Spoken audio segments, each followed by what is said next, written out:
Gather! I'm going in! Witness the power of Kuwa! Know my sword! Rain outlines your... Feel the split!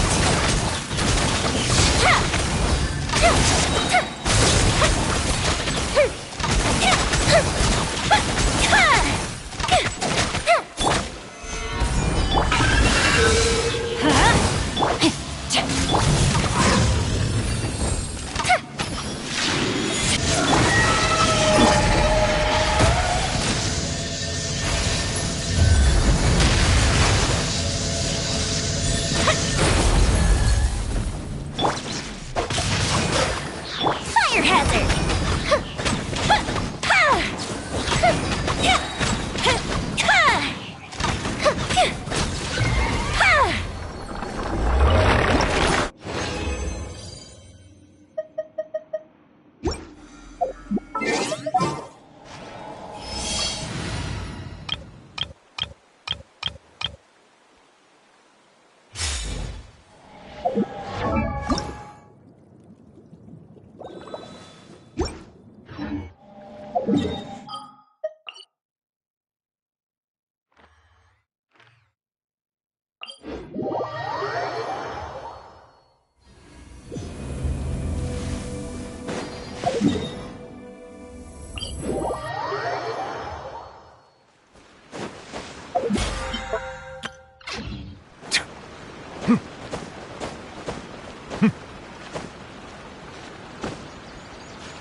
For a leisurely stroll. Huh. Do adventurers often go to places like this?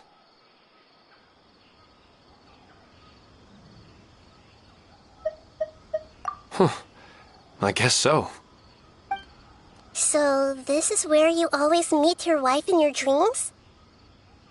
Yes, for the most part. Our place is on the summit, just up ahead. When I saw her in my dreams, we didn't do anything but talk about ordinary, mundane topics.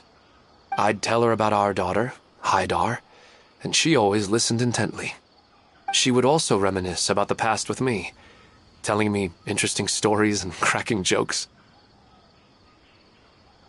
It feels like no matter how long we may chat, it's never enough. Sometimes, it's the little things in life that matter the most. This is the part I'm a little puzzled about. I'm very familiar with dreams, and normally, they lack logic and continuity. But you said she could remember what you had told her before, right?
That's right. She always listened to me carefully in real life, and now she's doing the same in my dreams. She always surprises me with some details from our lives in the real world. The fact that she can remember such things makes me feel like she's alive. Whoa, that's pretty weird. Well, dreams are kind of weird to begin with. However, the problem is that his dreams have too much structure and continuity.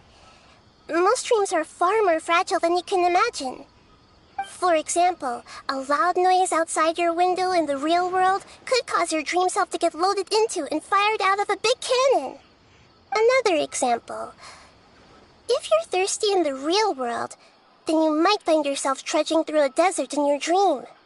But the appearance of your wife seems unusually stable and unaffected by any outside interference. Statistically, this should be extremely rare. I don't understand it either.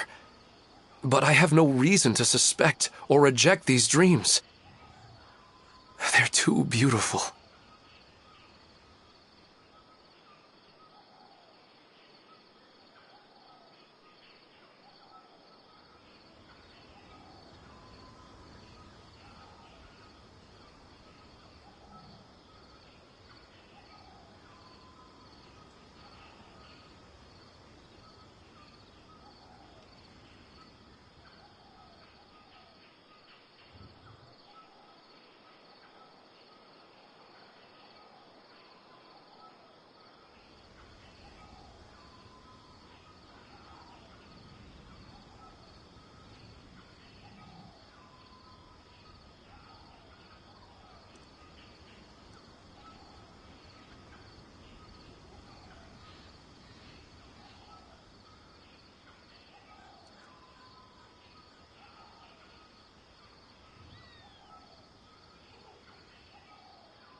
But I still want to figure out the how and the why. These kind of dreams are novel to me as well. That's why I want to have a look at the scene your dreams have been taking place at. Let's go. Just think of it as a nice little hike to the top of the mountain.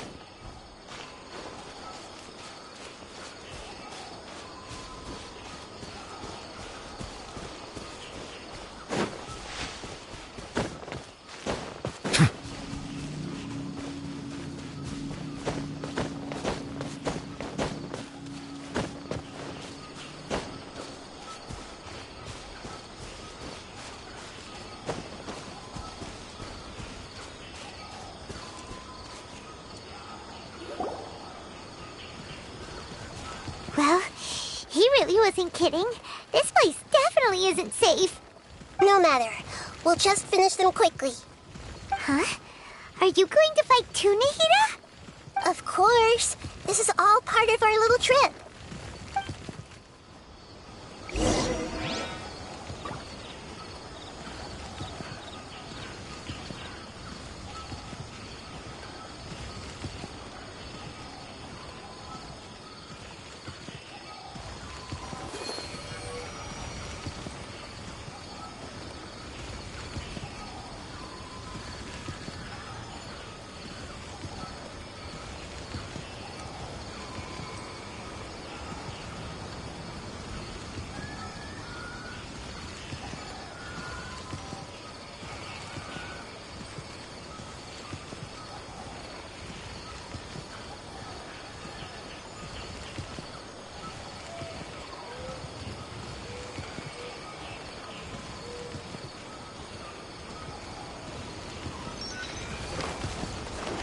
Everyone hold hands! Solidify! Silence!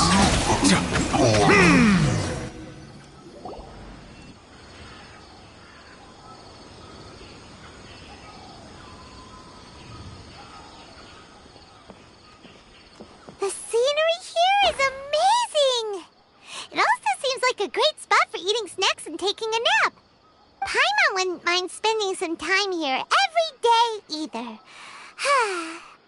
I've yet to see anything strange about this place. I do not plan to deny the power of longing. Such an intense but unquantifiable emotion could indeed have the power to organize dreams. His wife must be a really amazing person. Huh? Wait, where'd he go? Oh, so you are waiting for me here? Well, guess what? I've brought someone amazing with me today. When the Dendro Archon said she wanted to come with me, I could hardly believe it. I'll bring Haidar once I'm more familiar with the way here. She's been telling me that she really misses you. Huh? What's wrong with him? There's nobody there. Wait, Minar. Don't go that way. It's dangerous. Uh-oh, he's gonna fall. Catch him!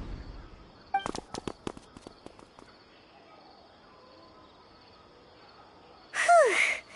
Luckily he didn't fall. But what was all that rambling about? He also looks like he's passed out. He's in the dream now. What he said just now matches almost perfectly with the dreams he's described to us earlier. Oh, so he fell asleep and started to have the same dream? I find it a little strange as well, but we mustn't awaken someone while they're sleepwalking. All we can do is sit here and wait. Huh? Minar. Where's Minar? Oh, good! You're finally awake! What happened?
Huh?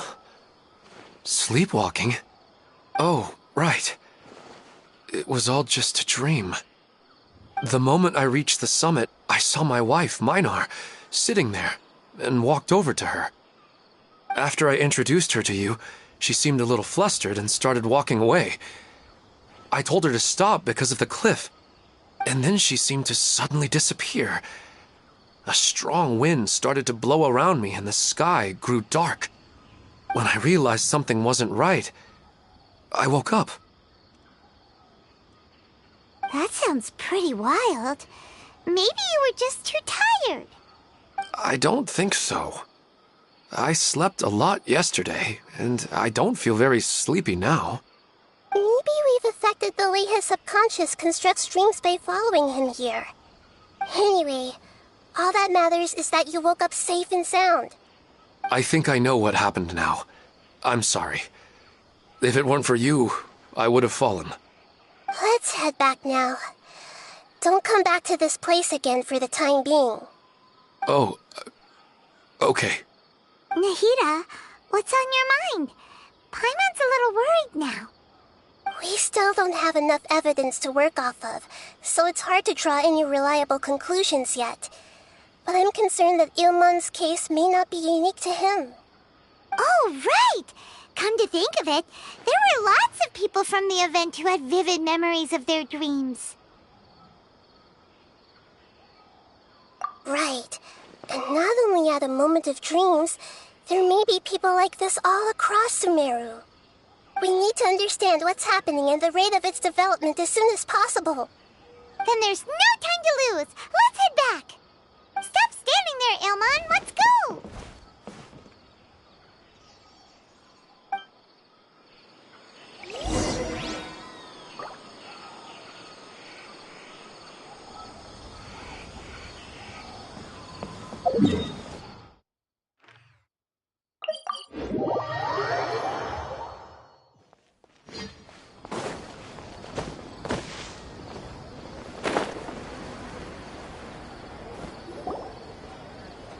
Oh, you're back already. How'd it go? We have an emergency on our hands. Please notify everyone here that while they can continue to discuss their dreams, they mustn't try to visit or recreate the locations and scenes that they have been experiencing in them. What? All right, if that's the wish of the great Dendro Archon. But could you at least tell me what happened? You all look so serious.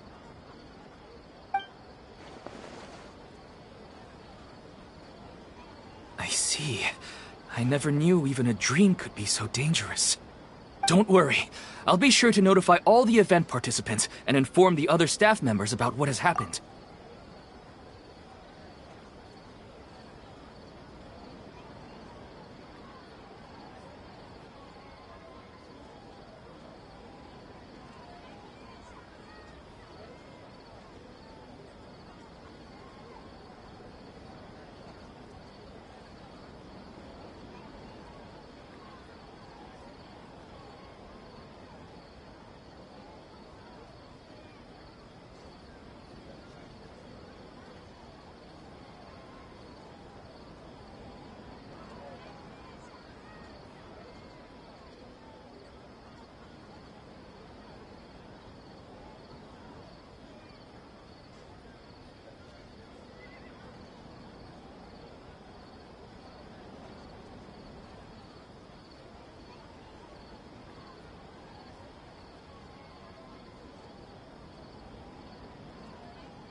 Using the event registration list, I should be able to contact more people that were interested in dreams and warn them about the situation.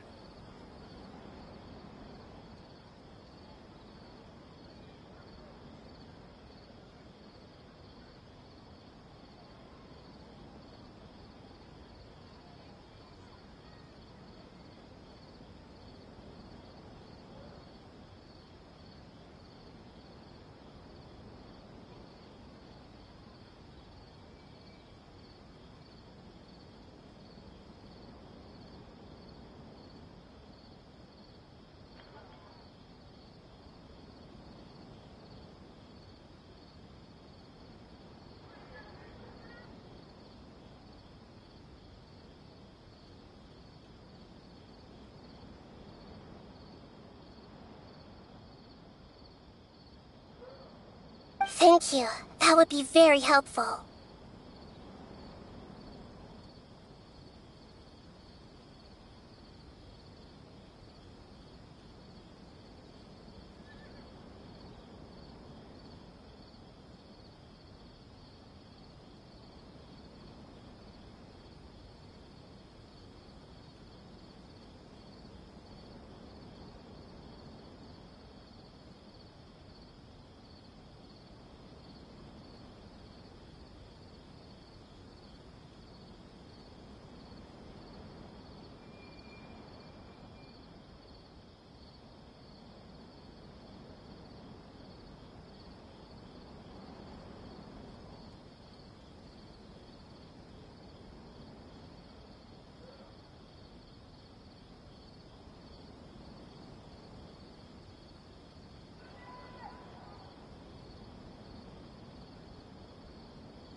Let me confirm if all of today's participants are still here.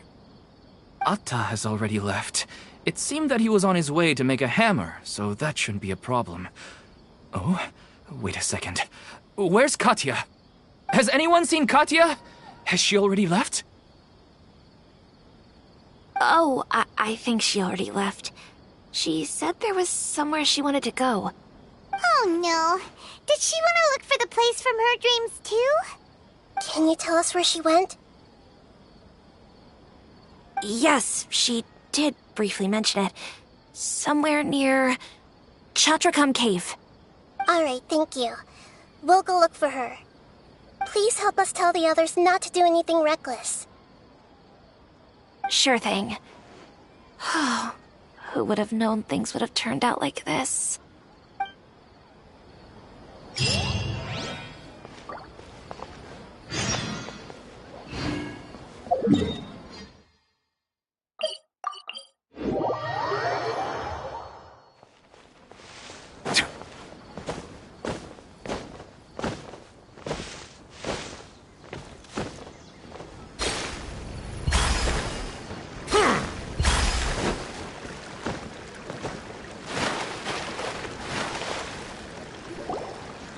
Look! She's sitting over there! And surrounded by monsters! Come on, let's rescue her!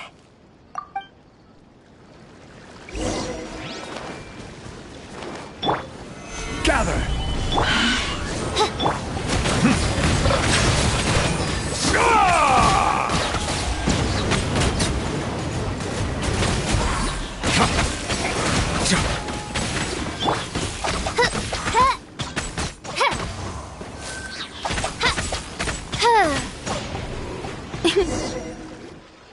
She seems to be in the same condition as Ilman earlier.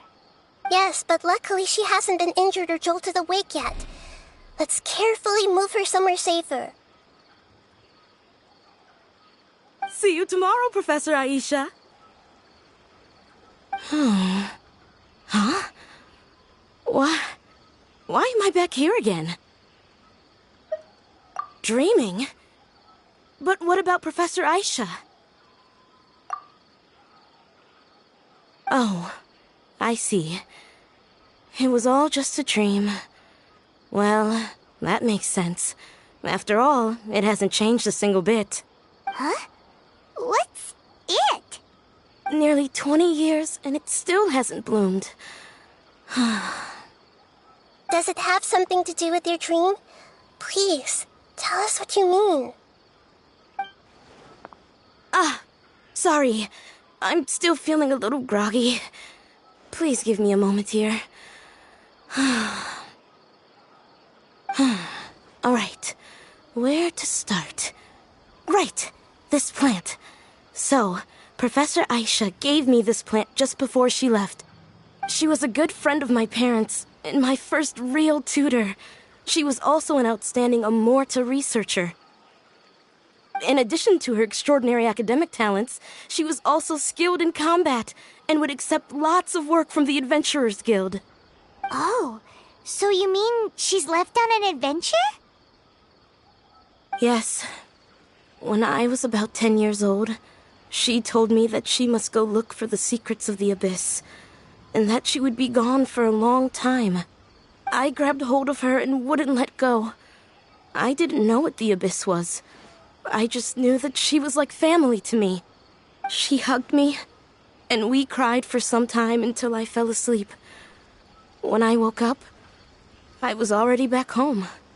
She still decided to leave, but had left behind a letter for me saying that I was the person she cared for most in this world. She claimed that investigating the Abyss could help more ordinary people protect the people and things they care about. She had obtained some important evidence during her past adventures.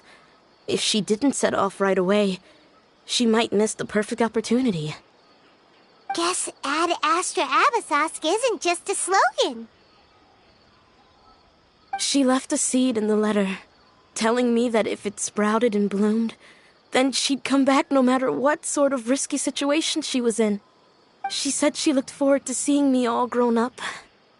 But strangely, I've tried watering it, feeding it, everything I could think of.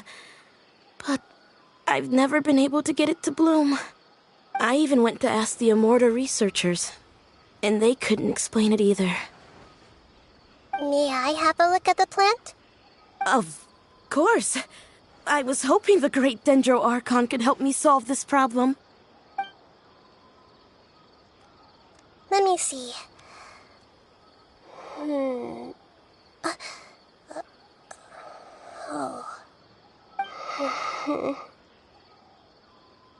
Huh? We've never seen that look on Nahida's face before.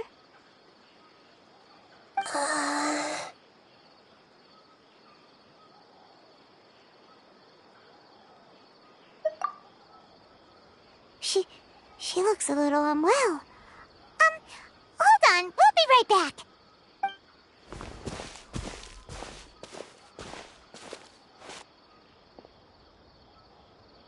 What's wrong, Nahida? You can't tell what's wrong with the plant either?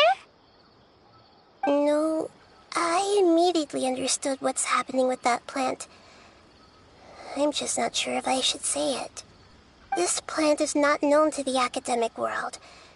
It's a new species that our teacher managed to cultivate by some special means. Judging by its features, I can tell from the moment it sprouted it'll never be able to bloom. It can't be.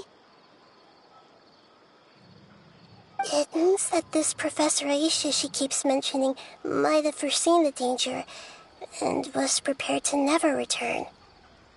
From my experience observing people, she would undoubtedly regard this as a brutal revelation. When forced to confront such brutal truths, people may break down into tears, talk nonsense, or lose their tempers. I know she has to face the truth, but at the same time, I don't want to hurt her. Tell me, what should I do?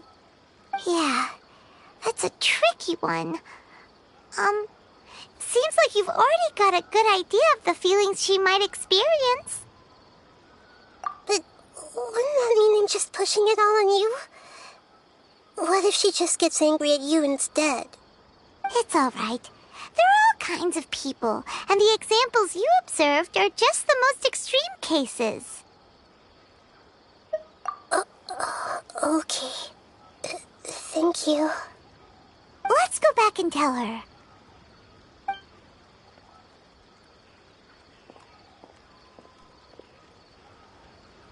Huh? It'll never bloom? But how's that possible? If a plant is unable to bloom, doesn't that mean it can't reproduce either? All that's left for it to do is slowly wither away.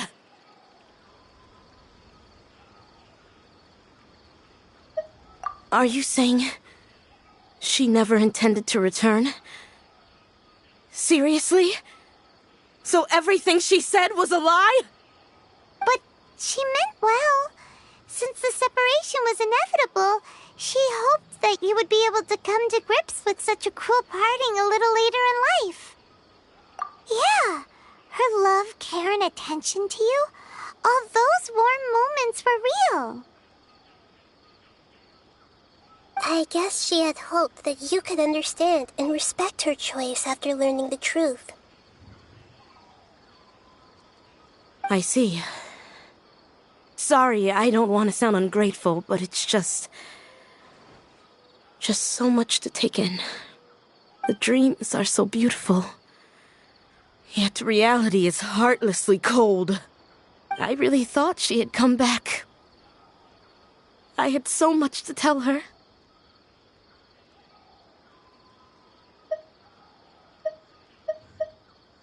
These dreams may not be as pure and beautiful as they seem. Some kind of power may be exploiting your feelings. Really?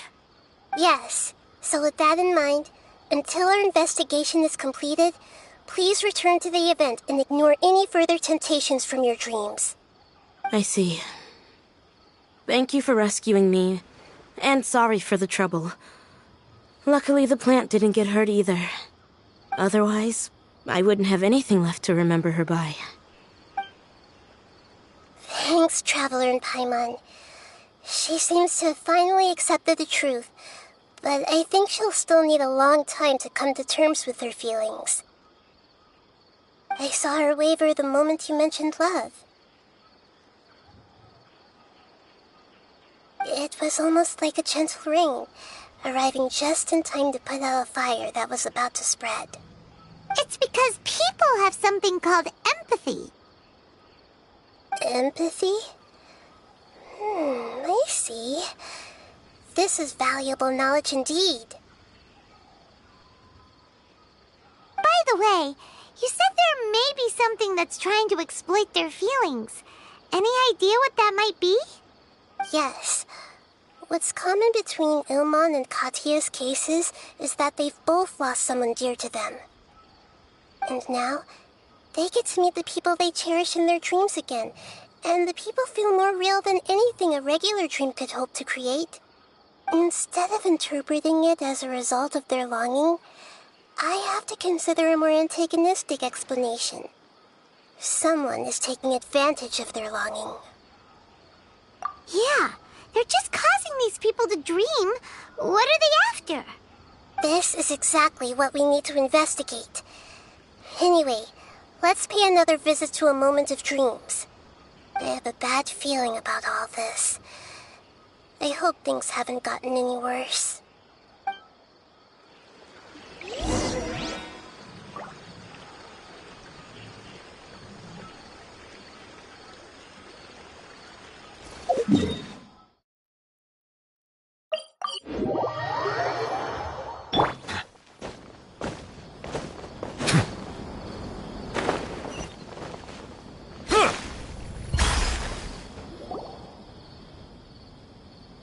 We're back. How's everything here? I am so sorry, Great Dendro Archon. We're still trying to figure out how to explain the whole thing to everyone. Because of your warning, we've brought dreamers here even if they were completely unaware of the danger. But some of them have already fallen asleep, and they haven't woken up for a long time. I fear there's nothing we can do about it. A moment of dreams is just a small interest group. We don't have enough staff members to handle this. Just as I expected. It seems my guess was correct. It's the Dendro Archon. She's back. What happened? Why have we been gathered here? Many of you here have been experiencing some beautiful dreams. But I'm sorry to tell you that based on our investigation, there's some kind of conspiracy behind them. Before we learn the truth, please don't try to recreate the scenes in your dreams. Whatever you see, don't be tempted by them. Huh? But... I don't think it's a big deal. Aren't we just dreaming? It's not like dreams will have an effect on others. We've already met 2 people who ran off to the countryside alone and got caught in dangerous situations by falling to the temptations in their dreams. That's right! These aren't just dreams! It's serious! All right, I get it. So does that mean once we have some conclusive results from the investigation, we can continue to enjoy these dreams? Yeah, I still want to visit my sister in my dreams. I'm sorry if what I'm about to say sounds a little offensive, Great Dendro Archon, but we had a discussion with the folks who just arrived here. In all of our dreams, we were able to reunite with people who were very close to us. They all seemed as if they were alive again, which makes us reluctant to wake up. Yes, that's also what we've observed in our investigation. So if the results of this investigation would mean an end to those dreams, that'd be quite cruel to us. All of us understand the danger, but perhaps you can't quite understand just how much those people mean to us. I don't think everyone will be on board with the plan to abandon these dreams for good. Before the conclusion of the investigation, they'll at least want to meet the people in their dreams one last time and say goodbye. We've never had such a difficult situation before. It appears that not many people are willing to cooperate. So they still want to return to their dreams despite knowing the danger?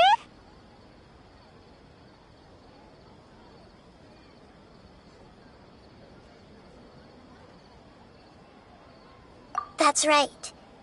Compared with these sweet and beautiful dreams, our warnings of danger are dull and emotionless. It looks like the situation will inevitably spiral out of control. The more time we waste, the more people will ignore our warnings and return to their alluring dreams. So, what should we do? Seems we have to go into a dream and find out the truth for ourselves. Pedrush, is there anyone here who's experiencing a marvelous dream right now? Let me think. Yes, this way. Good. Please take us there. This lady refused to heed our warnings and fell asleep here a little earlier.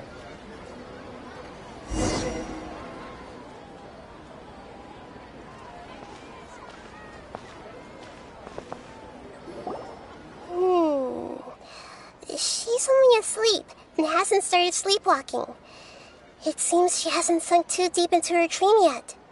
Do we also need to fall asleep if we want to go into her dream? Don't worry about that. I'm Lesser Lord Kusanali after all. Now, don't be nervous.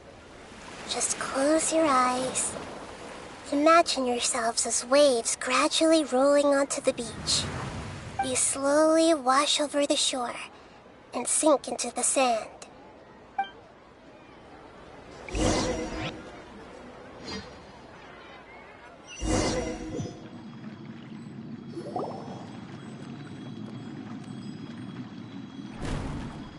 What's wrong, Traveler?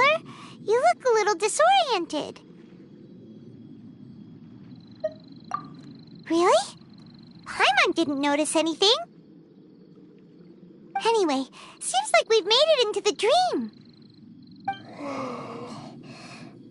I thought we would arrive at some familiar scene, but we seem to have landed in a completely unfamiliar place.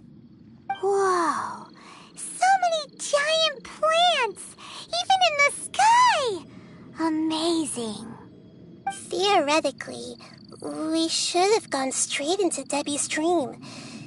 Things do seem to have gone a bit sideways here. Anyway, let's see if we can find any leads.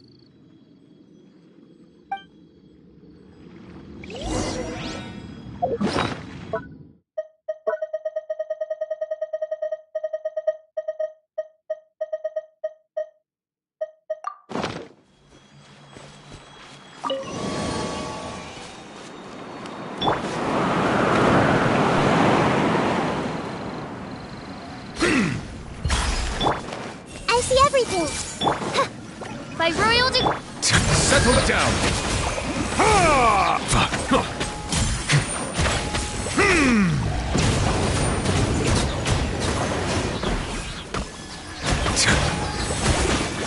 Everyone okay? Bow your head.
Huh? A door? Wonder where it could lead. Well, it's not like we have any other way to go now. Let's go in and have a look.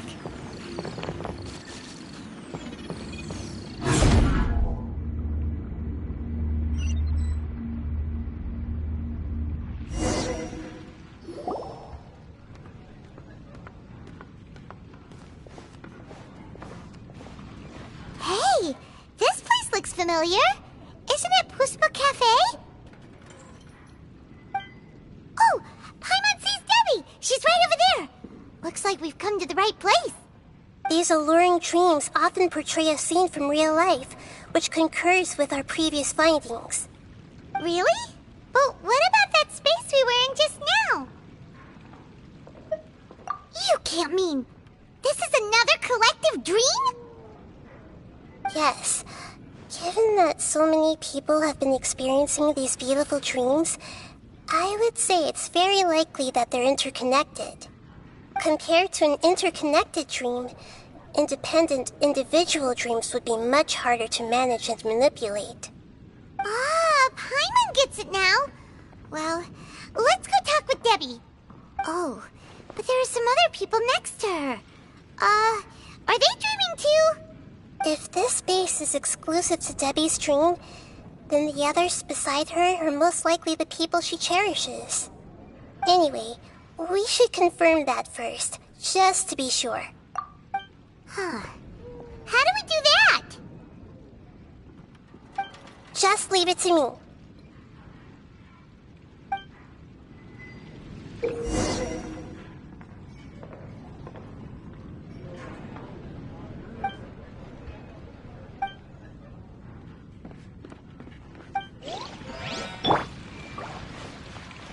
I see everything.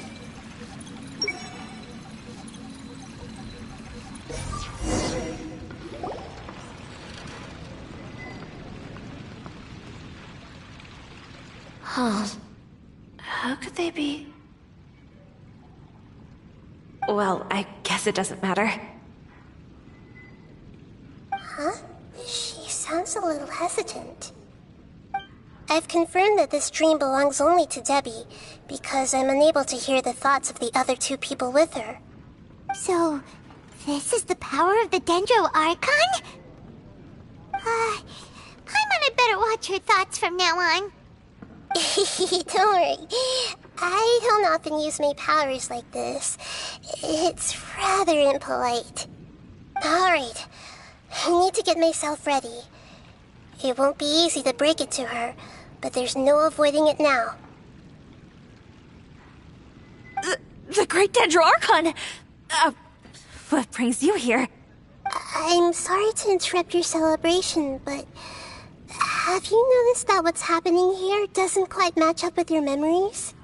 I don't quite understand. Great Dendro Archon. What do you mean? I get it. The Dendro Archon is trying to say that it's a once-in-a-lifetime opportunity that we're able to gather here. Hey, how about a cup of coffee for all of you? My treat. We just returned from a fruitful adventure. Memories. A once-in-a-lifetime opportunity? Think carefully. You of all people should know what really happened to them. Are you sure that meeting here and chatting the day away like this isn't just a product of your own wishful thinking? Yes. The reports from the Steambird were true. The ship they were on struck a reef and sank. And I never heard from Basima and Gaspar again. Hey, come on now. What are you talking about, Debbie? Yeah, trust your memories. Nothing you see here is real. I get it now. This is a dream, isn't it? But since it's my dream, it doesn't matter if this is real or not. I enjoy the way things are here. I no longer have to face the tragedies of real life. These friends mean the world to me. Nobody else can understand me like they do. There's nothing wrong with continuing this dream. Is there? I'm worried that if you were to continue dreaming like this, the lines between dreams and reality will gradually become too blurred for you. These dreams will always give you what you want, while reality remains full of pain and difficult situations. If you're not careful, you can get hurt. Don't worry. I still have control. I won't let it go that far. Are you sure? Hey, how about we put all this troublesome stuff aside and get back to our coffee and snacks, Whether it's just a dream or real life, you should be happy. You can't just brush off something like this. We don't even know how you people got here or where you even came from. Sorry. Paimon didn't mean to upset anyone. No, it's all right. I understand that you're just trying to look out for me. It seems that for now, this place is still relatively harmless for you. But I wonder if there's any way to go deeper into the dream. Huh. now that you mention it, I once heard a strange voice tell me that there's an entrance here. I'm not interested in checking it out at the moment, but maybe I'll go in and have a look later. Okay, thanks for your help. Just as I expected, we're only on the surface of this dream. Let's go.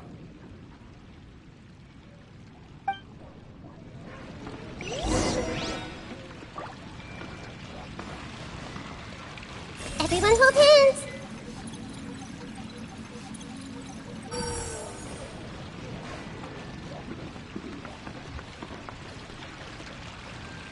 I see everything!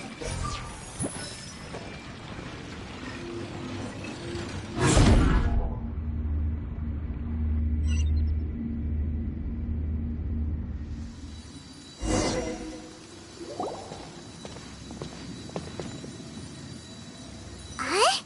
What are we doing here again? Wait a second. We were just up there. No, down there? Did we go up or down? Don't panic. This is how dreams work.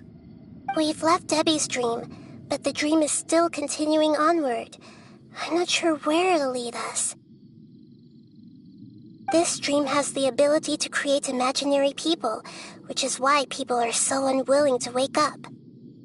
If it weren't for what we just saw, Paimon might still find that a bit hard to believe. I have a guess. If these dreams are connected, then there should be some sort of order to them. The fact that Debbie was able to realize that she was dreaming means that she is not very deep in the dream yet.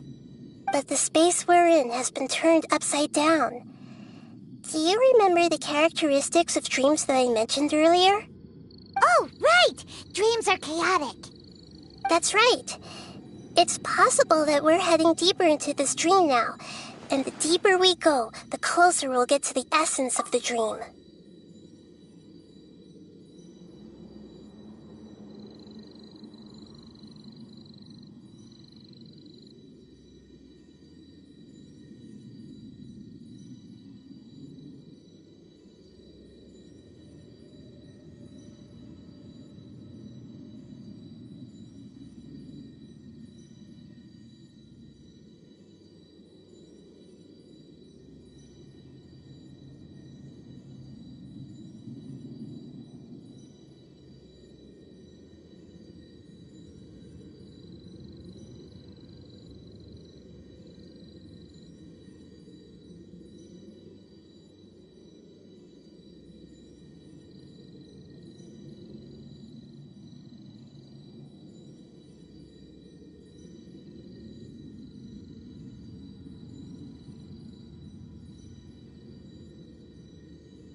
Right! So the answers might be waiting for us deeper in the dream!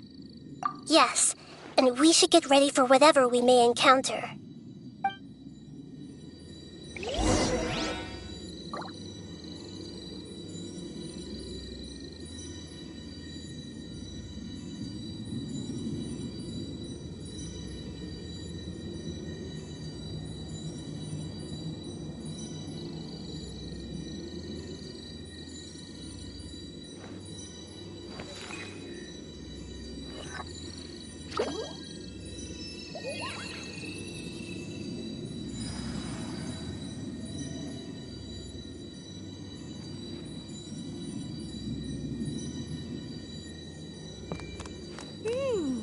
It looks like we may need to put something inside there.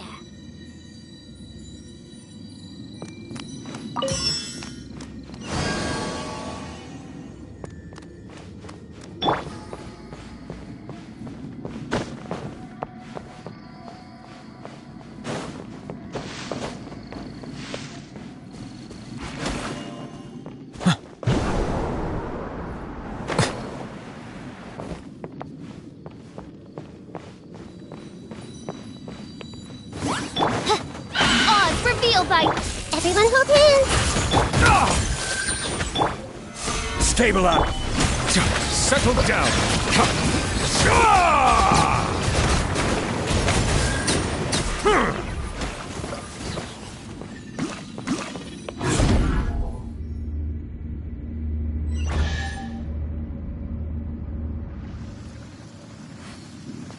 Whoa!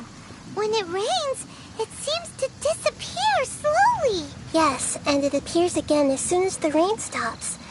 It's less like a flower, and more like a dendro slime that's trying to keep out of sight. Here we go again with Nahita's analogies.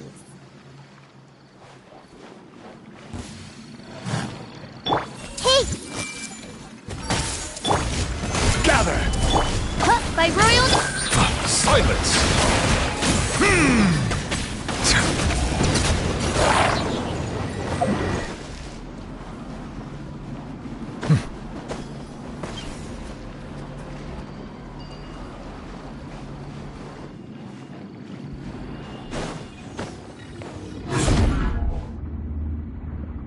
Huh? Are we back up here again? Wait. Paimon's confused. Are we up here or down there? Good thing we didn't fall. Yes, we did. We just fell upwards. That's not helping, Nahita!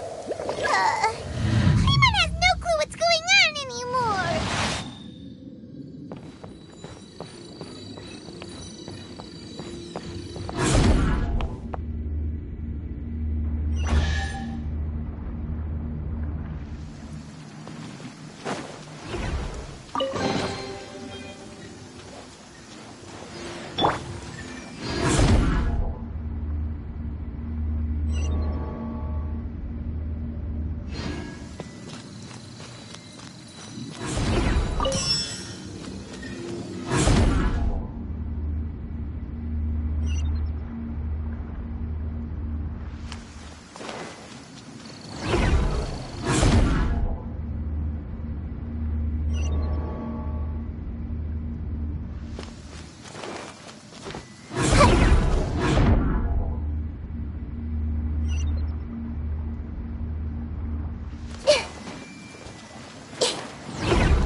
Wait, weren't we already here a little earlier?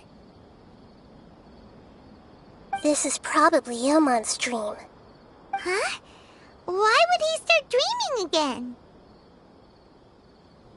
Yes, but it seems that the danger isn't enough to stop him from longing for his wife. Based on what we've learned so far, he must be sleeping more deeply for his dreams to appear here. But fortunately, he already knows us from before, so hopefully we'll be able to wake him up.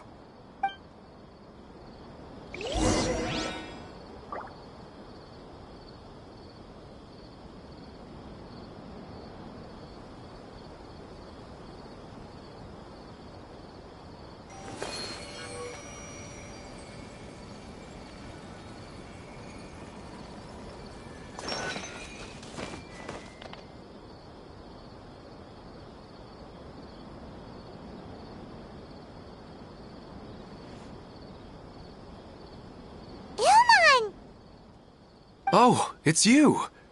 Incredible. I didn't know you would appear in my dream, too. Did you say dream? Wait, so you know this is a dream?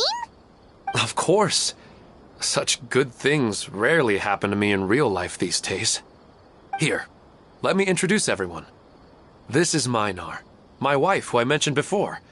And this is our daughter, Hydar. Hello. It's a great honor to meet the Dendro Archon. Whoa, Dad! You know the Dendro Archon? That's amazing!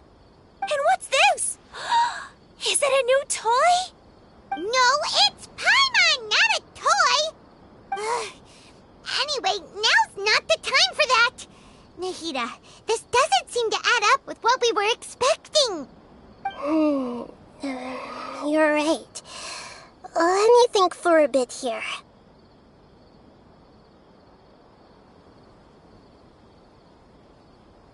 Oh, right! We didn't see him in a moment of dreams earlier. Paimon thought he'd gone home. Sorry. I just had to make sure that Hydar could get a chance to see her mother. I had gotten pretty familiar with the hike, so I brought Hydar with me. I'm just glad we didn't meet any monsters along the way. Yes, I'm glad too.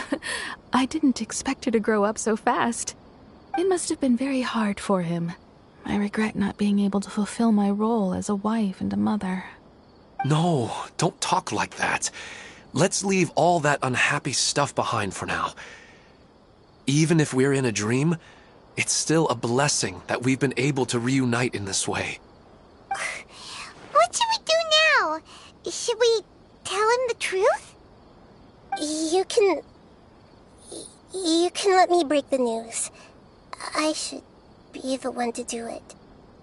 I'm sorry, but I should tell you that your dream did not create us. We are real people with our own consciousness. Like the last time we met, we are still investigating this dream, and we've already learned some things about it. So you mean there's something nefarious with this dream as well? Ilmon, what's going on? It seems the reunion of our family is destined to only be temporary. Huh? Is Mom leaving? Maybe. But in all likelihood, that is indeed how things will end. Oh. No, Mom, you can't leave! I'm afraid I don't quite understand what's going on. Don't worry, Hydar. Mom's not going anywhere. Please, don't cry. Minar doesn't understand any of this. I'm fully aware that this is a dream, so that's why I've never told her the truth, but never mind. It's not like I would know what to say. I mean, I don't get any of the complicated stuff. But regardless of whether this dream is good or bad, you're here to resolve it, right? Yes. Then please, let us enjoy this moment for just a while longer. Regardless of whatever caused this dream to come to pass, I feel extremely grateful to have had the chance to reunite with my family. But does this dream really have to disappear? I'm afraid so. Sorry. Okay. I see. Please, come this way. You can go even deeper into the dream by heading in this direction. I have heard that the further down you go, the more pleasant the dreams become. and the more you want to stay. The answer you're looking for may also be found there. Go ahead. Thank you for helping us, and I'm truly sorry. You're welcome. It's not like I have any say in the matter. I'm just an ordinary person, after all. Who am I to interfere with the work of a god? I'll be right behind you. I should at least let Minar and Hydar know what's going on here. Otherwise, my daughter might be mad at her mother after we wake up. We're not doing something bad, are we, Nahida? That depends on how you define good and bad.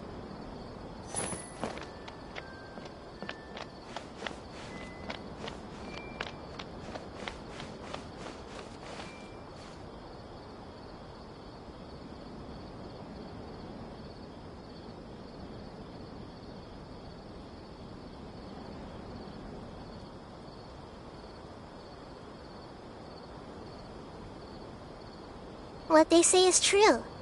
You have to see the world for yourself to appreciate how beautiful it is.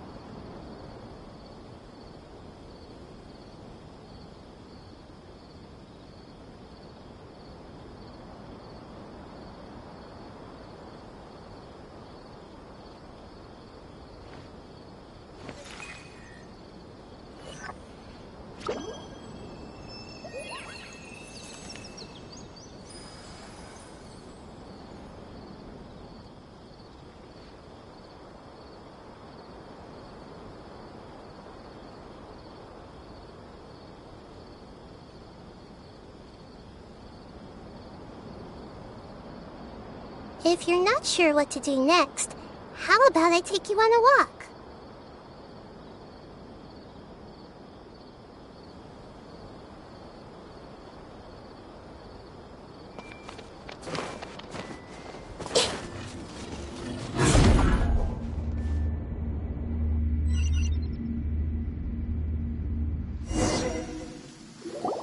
It's the same place again.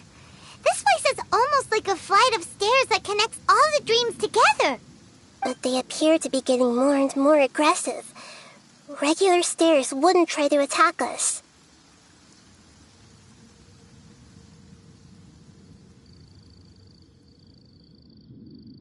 Right. Something seems to be off about our theory. Ilmon is clearly aware that he's dreaming, and he's enjoying it. Rather than dreaming on a deeper level, he almost seemed more awake. I believe we're on the right track, but we just need another explanation.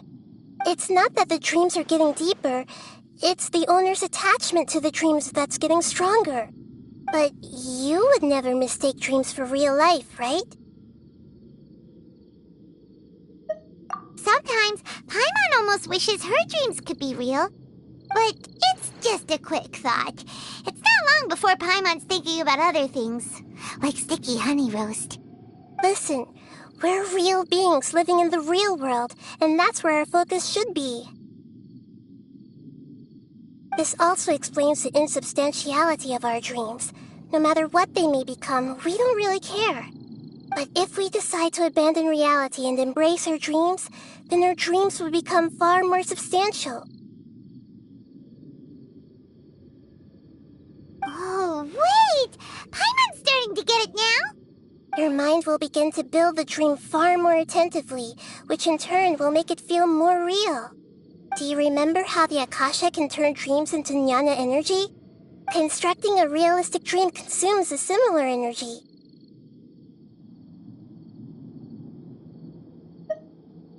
Does that mean there's a host of these dreams here like Milu during the Sabzeruz festival? If we wake that person up, this collective dream will end, right? Most likely. But the collective dream in Sumeru City was created by the Akasha, and now the Akasha has been turned off. This has nothing to do with the Aranara, and humans are not capable of creating a collective dream, which means... Huh? So, did someone manage to restart the Akasha? That's impossible. But they are probably a scholar of the academia who had a close connection with the Akasha.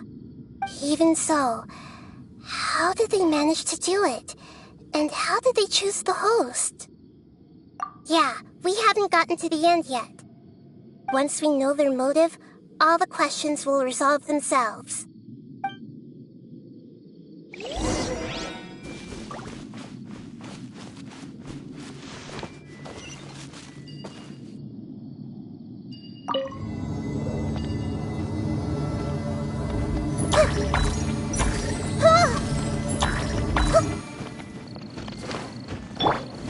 Stabilize! Everyone will take... Bow your head.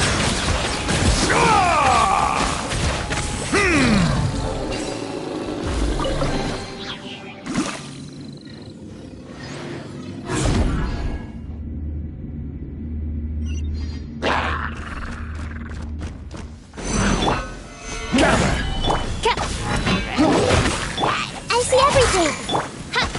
By royal...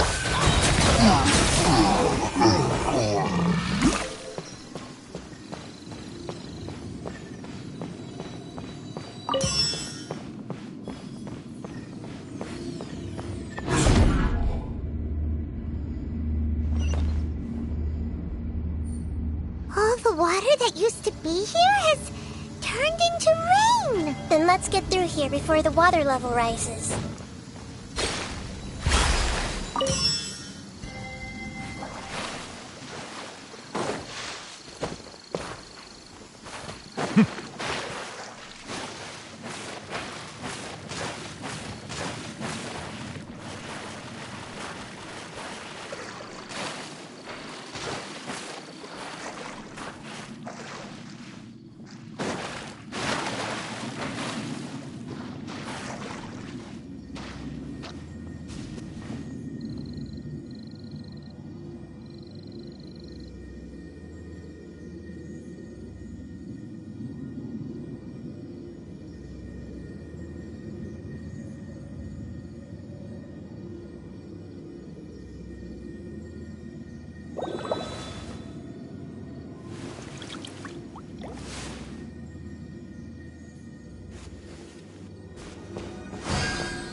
We finally made it!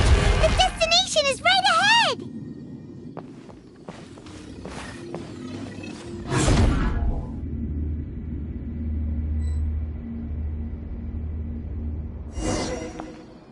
Wow! A new place!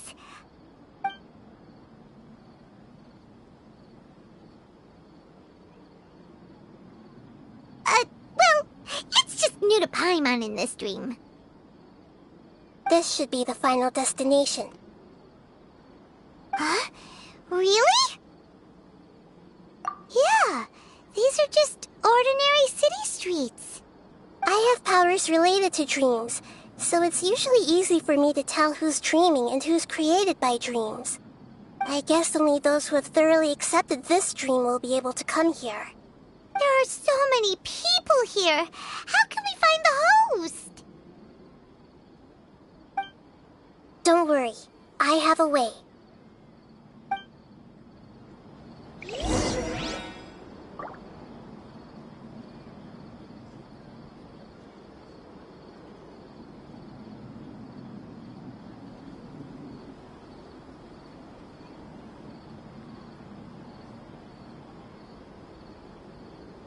I see the value in my own work, but I also see the meaning in all the endeavors of the people of Fontaine. I believe I will continue to take pride in fulfilling my duties.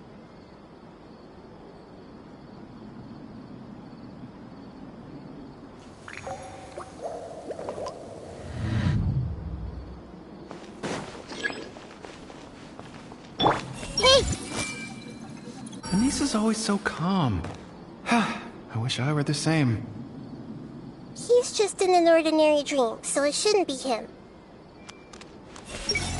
Shadia has such good taste. I can never go wrong with her opinion. No, it doesn't seem to be her.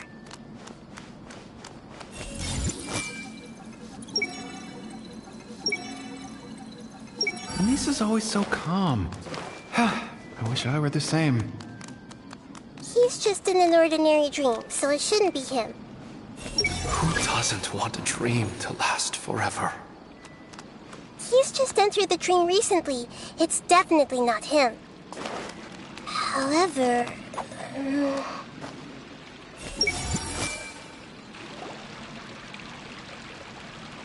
You know, I've heard that plants grow better if you play music for them. And on that note, it's been a while since I last heard you play. Sorry, I've been a little busy these last couple days.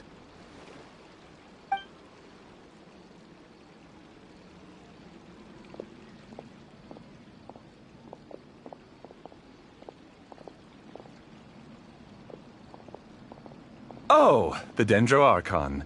What a pleasant surprise. Oh, welcome, Great Dendro Archon.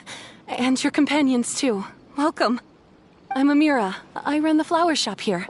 And this is my husband, Moses. Yes, how may we help you? You already know all about me. There's no need for all the pleasantries. Perhaps I should call you the dream's owner?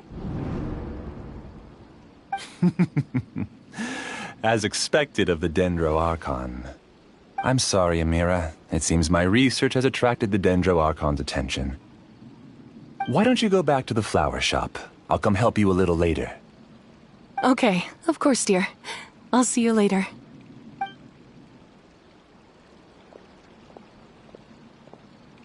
It appears that I was too naive to think I could deceive the Dendro Archon in person like this. To avoid looking like too much of a fool, allow me to ask the first question. How well would you say you understand this dream? This dream was built by the Akasha, and it has the power to create imaginary people who no longer exist in the real world. As for you, you found a unique way to become the owner of this dream, going so far as to have even given up the ability to wake up again. Given up the ability to wake up? Impressive! You truly are the embodiment of wisdom.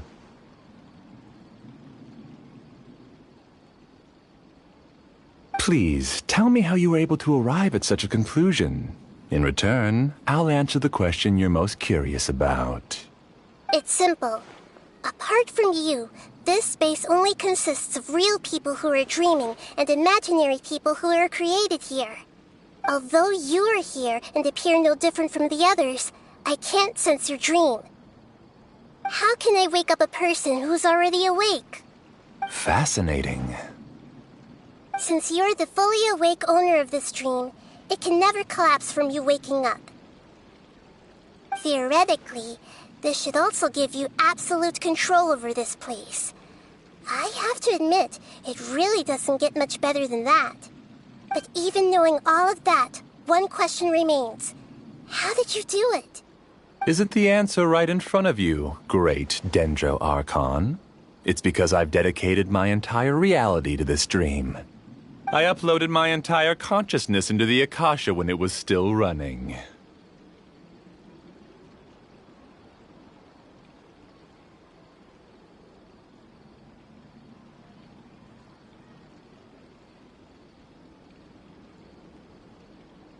Actually, this all started because of an accident. My original goal was not about the Akasha or a collective dream. No. You were motivated above all to create a hyper-realistic person. The desire to reconnect with a real loved one is the one shared sentiment between all our dreamers. That's right. However, human models are too complicated. Only the Akasha has a jnana energy supply powerful enough for me to generate and sustain my models. The Akasha is truly magnificent. If I siphoned a minuscule amount of its energy, nobody would even notice. And even this minuscule amount of energy was already more than enough for my purposes. Even using just crude methods, I was still able to train a fairly realistic person. I named my first work Amira.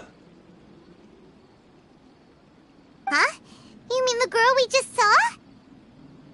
She and I entered the academia on the same day. Starting with admission procedures, we bumped into each other 6 times on just that first day.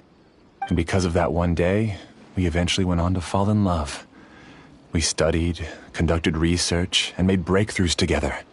Our rhythm was always in step. I felt like we were two separate bodies that shared the same heart.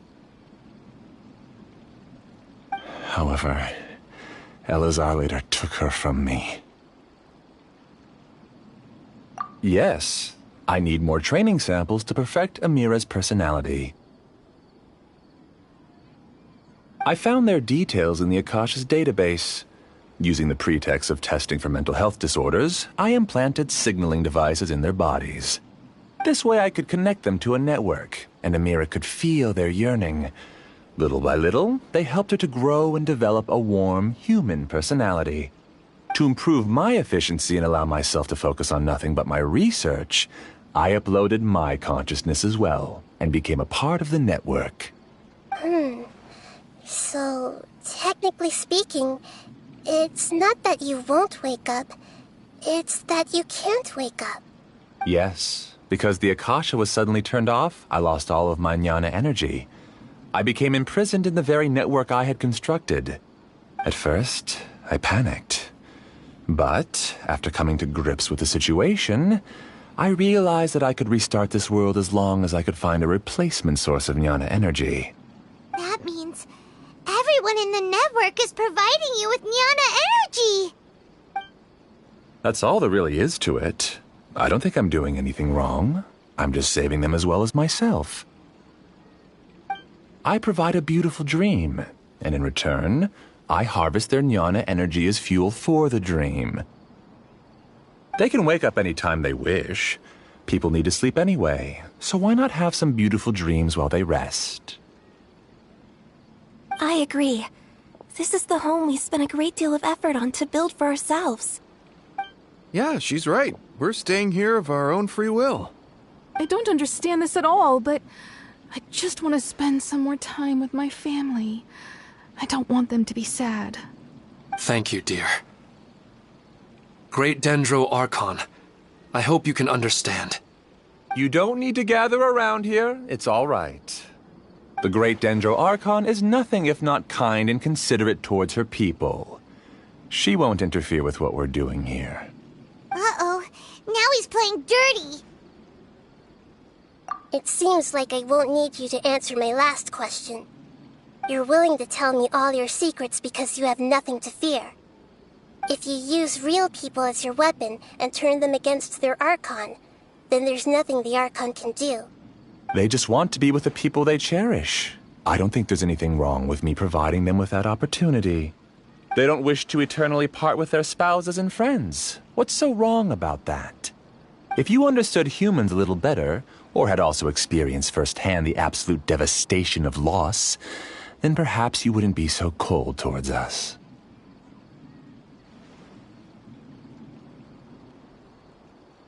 If you had used your talents and determination for a just cause, you could have become a sage of the new generation. Unfortunately, you've committed one of the 6 cardinal sins of the Academia by attempting the forbidden and fearing none. You equated people's feelings with cold jnana energy and deprived them of the pain that they have to face. You lured them into these dreams, and even now, remain completely unaware of how evil all of this truly is. Pain? Luring? Those kinds of things haven't existed here from the moment this world was created. She's right here. This is Ilmon's child, Haidar. Huh? My daughter? What's wrong with her? This dream relies on a set network, which means that only those with devices planted in their bodies can enter this world. Carefully think back and retrace your steps. I secretly went back to the mountainside with Haidar. Minar was already there waiting for me, and Haidar was able to see her mother. You mean she isn't actually the real Haidar?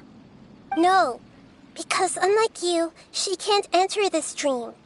The moment you came into this dream, it created a Haidar to realize your wish of reuniting with your family.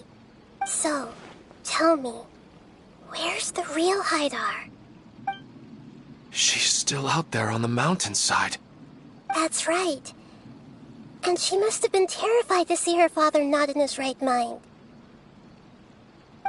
Not to mention the monsters in that area. The situation is very dangerous. If Haidar's still out there, then...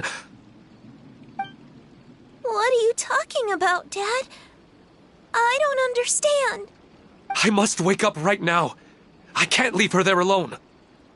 Oh. It seems the others have also remembered something. People try to avoid pain and stay in their perceived bubbles of safety out of an instinct to protect themselves. This is human nature, but it is also one of their weaknesses. However, why are there still so many people striving to move forward, even when they know the path ahead is dangerous and painful? It's because people don't only live for themselves. They have families, loved ones, friends, and communities. They have dreams that they are still trying to achieve. But in this dream, you showed them only the most comfortable and soothing things. This entire world has been built on the foundation of buried and unseen pain. It's all just a well-devised scam. It seems like I've stayed in the dream for too long. I still have so many things I haven't done. I thought gods didn't understand humans. That would have explained why they created such a flawed world where countless tragedies took place. I didn't expect you to arrive at the answer through sheer power of observation. But unfortunately, it means nothing now. If you wanted to spend a little time in the waking world, go right ahead. In any case, I wanted to spend some time alone with Amira. As long as this dream continues to exist, you'll come back. Humans aren't as strong as you think, and even if you're a god, they won't always listen to you. It's time to purge all the extraneous data and noise.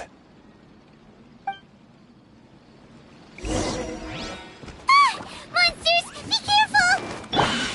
All of you, please get out of here and find somewhere safe. I am the master of this dream.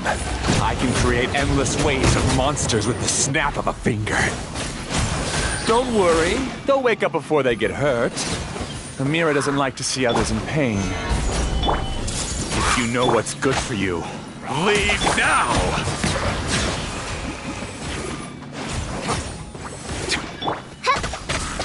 By royal... Gather! Hey!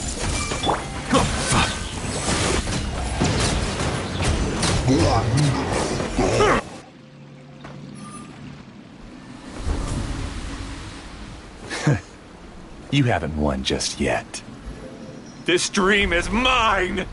If I go into hiding here, not even an Archon can ever find me. And as long as people yearn for happiness, they will return here and rebuild this paradise! Hey, stop!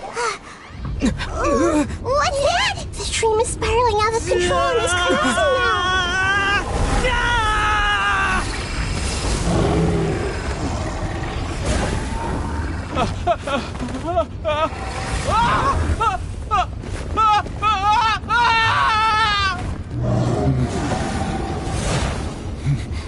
Oh no. Amira! Amira! Amira!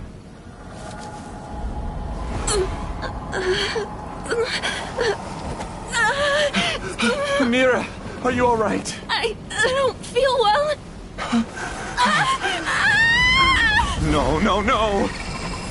Please, no!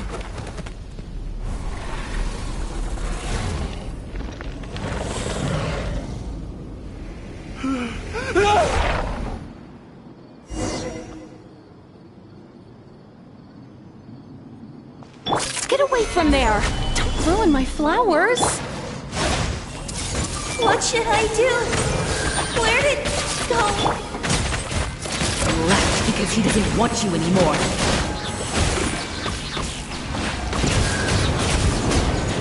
Who am I? I'm not Amira. Glad that's over. But what What happened just now?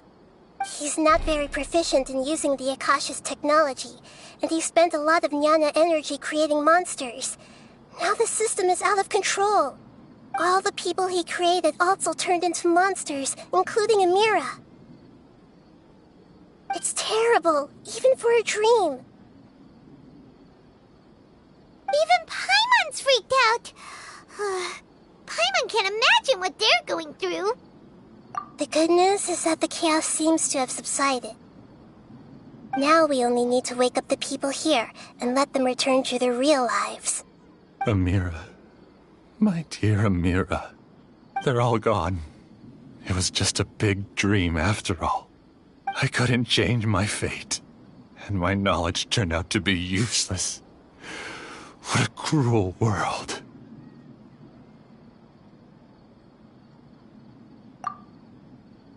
Do you still think this is our fault? I don't care about that anymore. The Jnana energy used to sustain this dream has all been transformed into monsters. This dream will soon collapse and my consciousness along with it. Let me disappear with Amira. I'd rather turn into dust than to ever wake up again. It seems that everything that's happened is too much for him. He's lost all hope.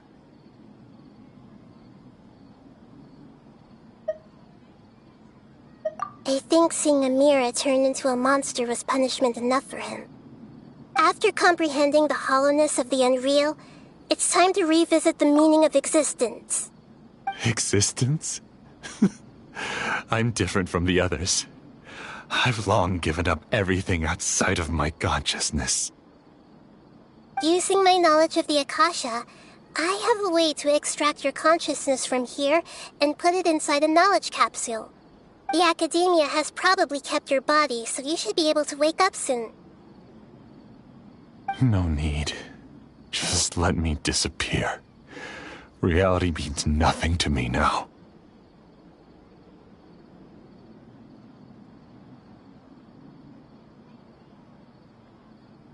This isn't compassion. I won't let you escape your punishment by simply disappearing. As for your life after that, it'll be up to you how you want to exist. Alright, Traveler and Paimon, we should go back. We can finally wrap up this whole thing.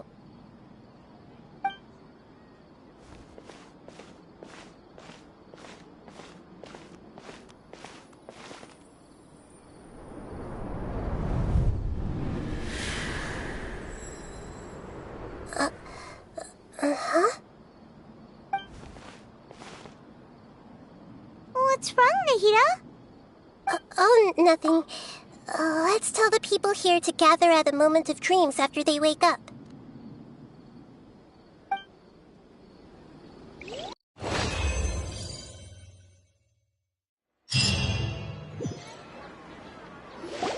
Oh, great! You're awake!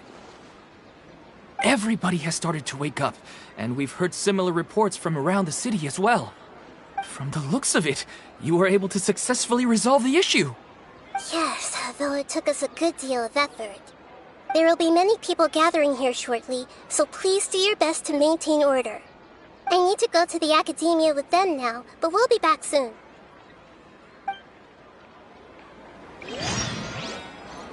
Are we going to ask about that scholar? Yes, but it may take some time for him to wake up after his consciousness returns to his body. We can leave the rest to the Matra.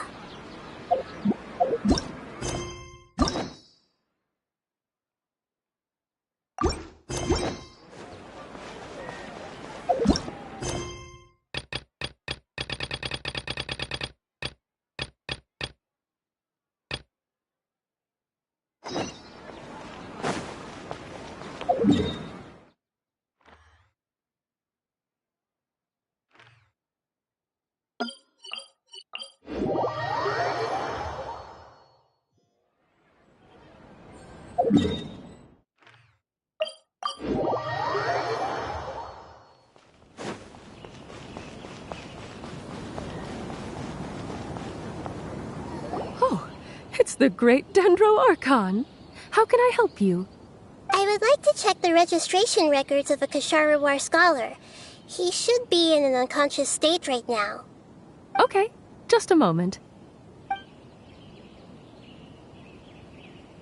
Sorry to keep you waiting, Dendro Archon. We have confirmed that there's a scholar named Beinuni who's been unconscious for a while. The cause was improper operation of the Akasha. He hasn't regained consciousness yet, and is still receiving treatment at Bimarstan. Huh? Isn't his name Mosace? I guess he didn't want to be recognized or bothered by anyone. Please, give the knowledge stored in this to the Matra and ask them to import it into Beinuni's brain. Understood. But for safety reasons, I need to know why. It's simple. This contains his consciousness. It's long been trapped inside of a dream. He's committed an act that affected the safety of Sumeru. After he wakes up, I'll inform the General Mahamatra of all the details. I see. I'll take care of this right away. Thank you, Great Dendro Archon. No problem. All right. Everyone should have gathered at the Moment of Dreams by now. Let's head back.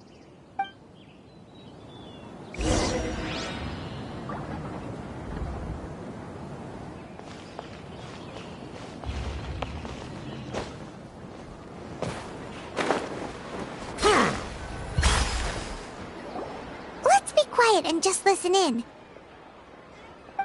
I wonder what she's going to say. Hello, all of you who have just woken up. I'm sorry for interrupting your beautiful dreams. I may have acted a little cold when handling things in the dream. I sincerely apologize for that. Dreams have amazing power. They inspire us to remain resolute in the face of adversity and help those with aspirations achieve their desires. But dreams also have the potential to exploit people, confuse the senses, and distort the truth. Unfortunately, you were all chosen as prey for an elaborate scheme. As I've said before, I am still learning, and cannot fully empathize with the pain of all the loss you've experienced. But just take a good look around you, and you'll see many other people who have had similar experiences. You should be proud that you've been able to gather here and look toward the future together. The path of life is long, and it's hard for us to see the destination. This leads us to ask a lot of difficult questions. What's the meaning of life? What's the purpose of my existence? Why do I keep experiencing pain and loss? Of course, the most comfortable choice is to stop progressing. Give up thinking, and just keep repeating whatever you're already familiar with. Whenever you have such thoughts, just look at the people and things around you. Some people work hard all day so that their families can have a hot meal on the table at night. Some people travel all over the world in order to create art that resonates with all of Teyvat. Some venture in search of the world's secrets to prevent rapidly approaching, yet still unknown, world-shattering catastrophes. Life is not just about yourself. Each and every one of your actions shapes you and the world around you. Look, friends and family will remember what you've done, and even some people you've never met may benefit from your actions. Therefore, many people will strive forward to forge new paths, even if they have to endure great pain to do so. Once you begin your journey on that same difficult yet rewarding path, you'll come to know the answers to those big existential questions, yet they will no longer feel as life-defining as they did before. But if you were to believe that life is nothing but an empty, ephemeral dream, then that's also the only thing it'll ever become. You are free to choose how you want to live your lives, but as your Archon, I should first make this information known to everyone. In the end, it's up to you whether you want to embrace a beautiful dream at the cost of your real life. Nahida said she wanted to speak with us alone. It seems like she went to the plaza in front of the academia.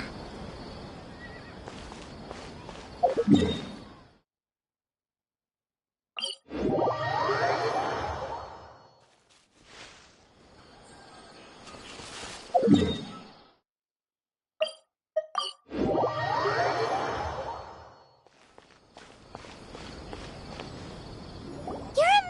Nahida! Even Paimon was nearly won over by that scholar in that dream.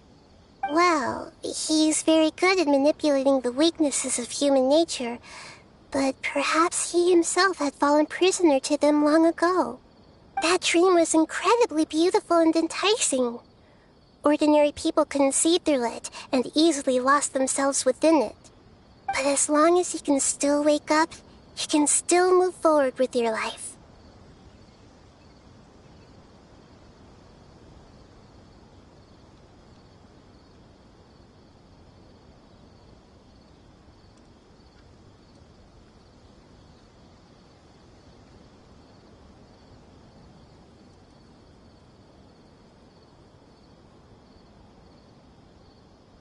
Huh? What makes you say that? Right! You said that you didn't understand human feelings, but we saw how considerate you were with all these people. Your speech just now really connected with everyone. You did a good job! Thank you. I've heard a lot of sad stories along this journey, and several of them have touched my heart. You can't say that the victims of the dream really did anything wrong, and what they wanted was also not unreasonable. That's why I could understand them when they tried to resist us and protect the dream. But all of my understanding and stirred feelings probably can't even account for even 1% of the pain they've experienced. I don't think this 1% can be seen as an example of what you call empathy. You're too hard on yourself, that's for sure.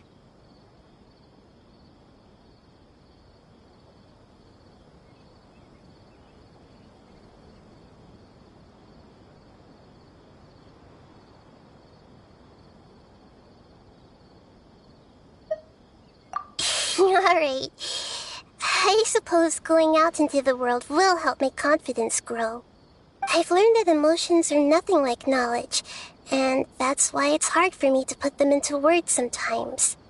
Beinuni, or Moseis, said that I had never personally felt the pain of loss. But I have a vague feeling that this isn't true. The moment I entered the dream, I felt like I was wrapped in a blanket of warm feelings. It was so warm that it felt like I had returned to the start of my life, and I didn't want to wake up anymore.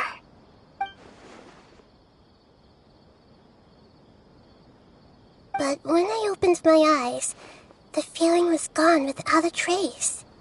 If I have to make an analogy for it, I would say I can no longer see words on a piece of paper after they have been erased, but I can still see the slight indentations of where the words had been written. But now that I've experienced this dream, I think I can say with confidence that I won't dwell too much on the meaning of that warmth. It's enough that I can tell I was once supported by that warmth, and its existence has allowed me to get to where I am today. If I dwell too much on its exact nature, I would be putting the cart before the horse. I gave a speech to inspire my people, so if I were to fail to live up to those words myself, then that would be too embarrassing.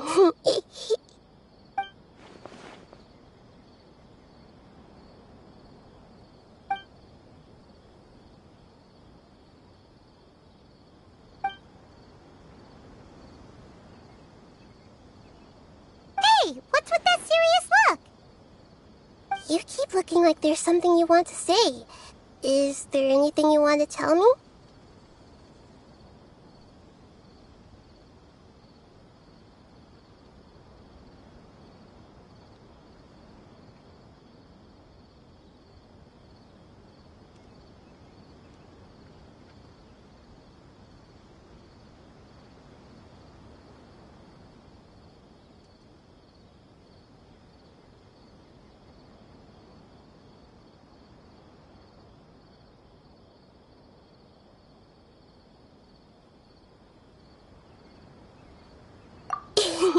Okay. Since we just woke up, let's stretch a little bit. A new day is about to begin.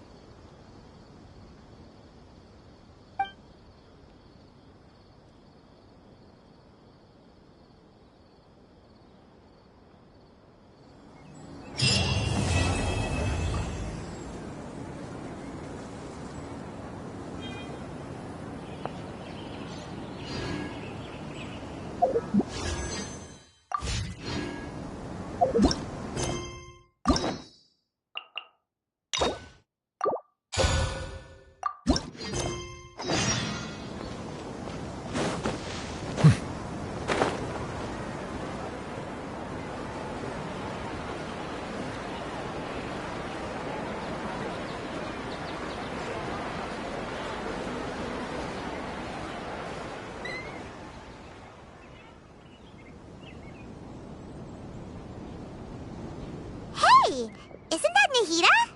Nahida! Paimon didn't think we'd run into you here.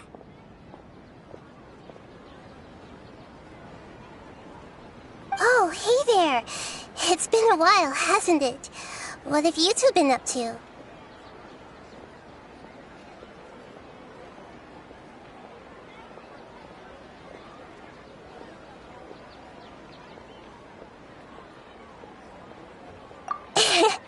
Seems like you've been enjoying yourselves. How about you? What are you up to now? I'm just looking out for some leads while getting some fresh air.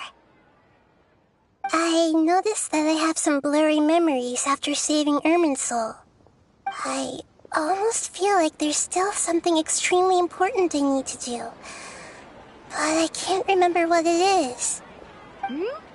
Why is that?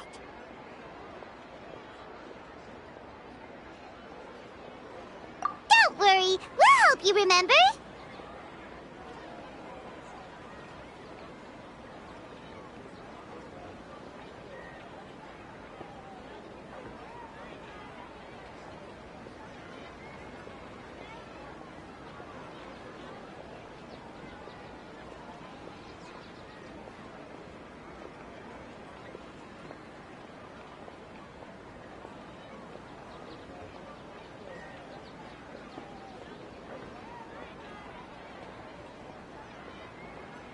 Thank you so much.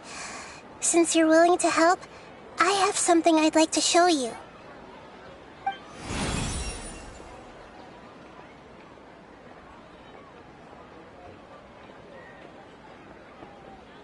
Ooh, it's beautiful.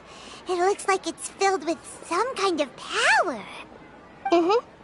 I found it in the sanctuary of Suristana, but I have no recollection of it whatsoever.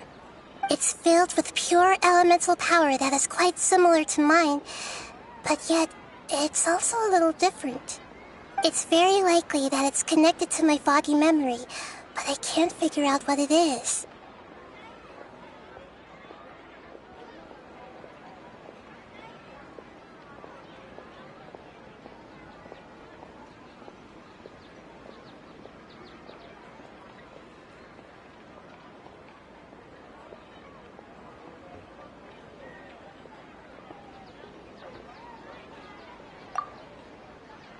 Traveler, do you have any ideas?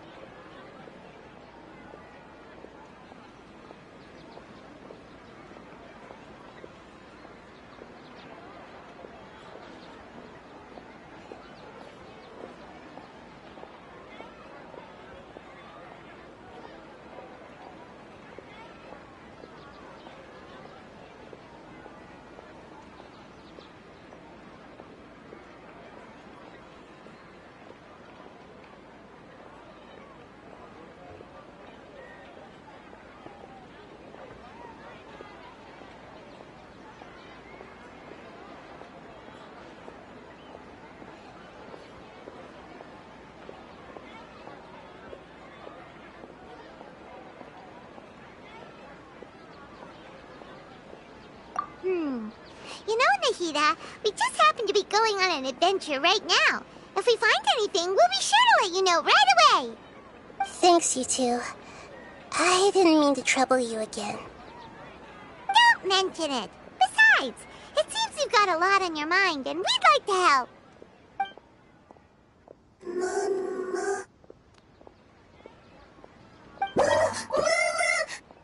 Hey, get out! You shouldn't be around here!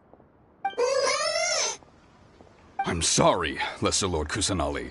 Fungi don't usually come near this place. Last warning! Get out before I kick you out, you hear? Hang on. I think it's trying to tell us something. But Great Dendro Archon, it's a monster! Please, don't worry. I think I understand. Seems that it wants us to follow it. You can understand it? Mm-hmm. Even though different creatures have varying habits and ways of communicating, the emotions we experience are all the same. I can feel its anxiety and fear.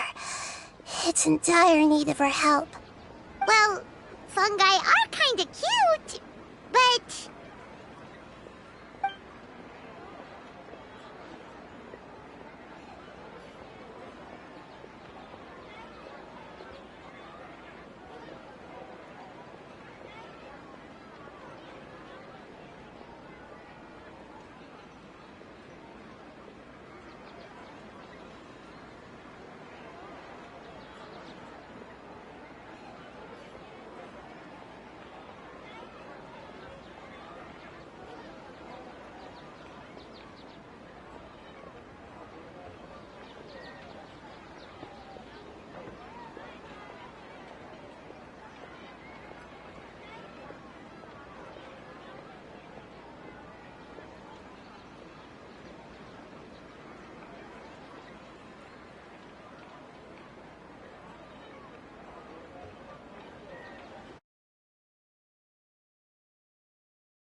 that's true. Okay, let's go take a look.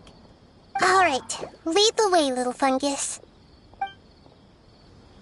Although they all look about the same, some fungi are friendly, while others are super aggressive and attack anyone they see. It can't be helped. Perhaps in their eyes, humans are like fierce monsters as well. After all, they can't distinguish which human behaviors are hostile or not, and it'd already be too late for them once humans have drawn their weapons. Hence why they tend to strike first, rather than waiting.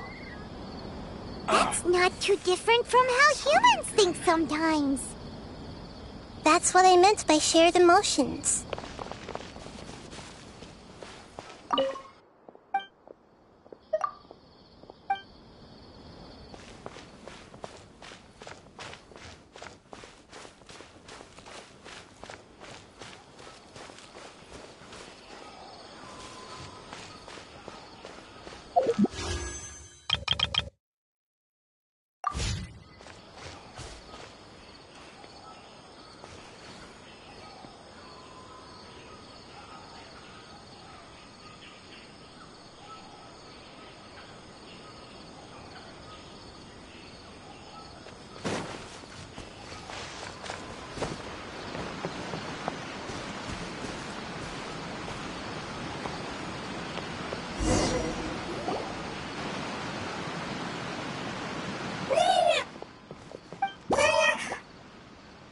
It appears it was in a hurry because of this unconscious fungus.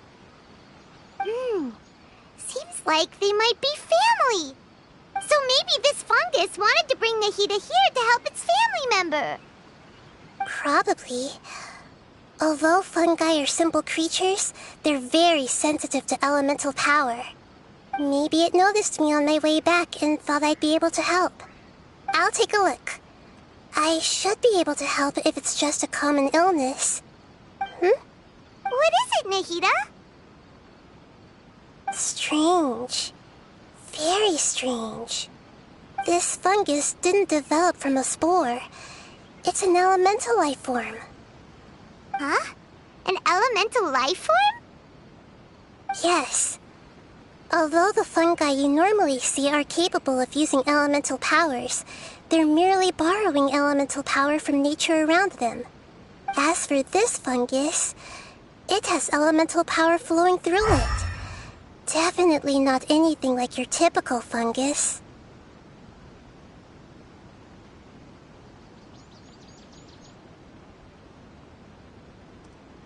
Exactly. This is very interesting. I've never seen anything like it. So this is a first even for Nahida. But that's not all. There's a large void within its elemental power. The void is stopping the elemental power from flowing normally, which must be why it fainted. So do you think it'll wake up if we can fill the void? Yes, and I just so happen to be good at this sort of thing. I'll see what I can do right away.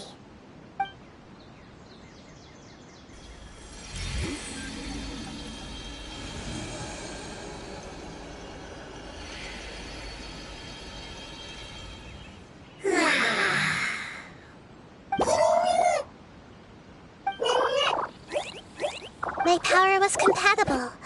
Looks like everything is fine now. Lord of Dendro? Is it really the Lord of Dendro? Oh, I can't believe the Lord of Dendro saved me. Thank you, as well as the stranger and creature next to you. Ah! It can talk? Oh, I didn't expect such a strange creature to make a sound like that. Seems I'm just as shocked as you are. What? Of course Paimon can talk. Paimon isn't a strange creature. Paimon's just... Paimon! Hello, Paimon. I am not yet able to evaluate an organism's intelligence from its appearance. I will only know you are able to speak once you have spoken. Oh, well, no need to take it seriously. It's no big deal. But does Paimon really look so dumb that people might think Paimon doesn't know how to talk?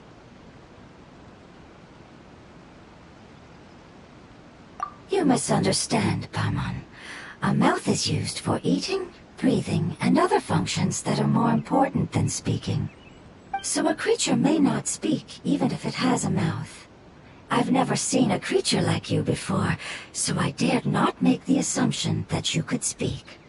Even if you do possess a number of human traits, it is still very common for creatures to have similar external forms but completely different interiors, just like fungi and slimes. Did this fungus study at the academia? It seems even more talkative than Paimon. You're not a fungus, are you? That's correct. This might be surprising to you, and I'm sure that you must have questions. Let's find somewhere else to talk. It might startle my fellow family members if I speak too much using this strange voice. Me, me, me, me, me. It says that it's very thankful for your help.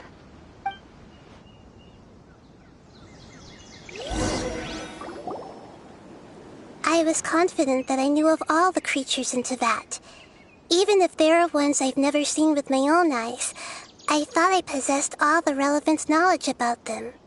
However, even if I were to lay out the traits of all elemental life forms, you don't seem to match any of them. What are you? And where did you come from? I come from an ancient race.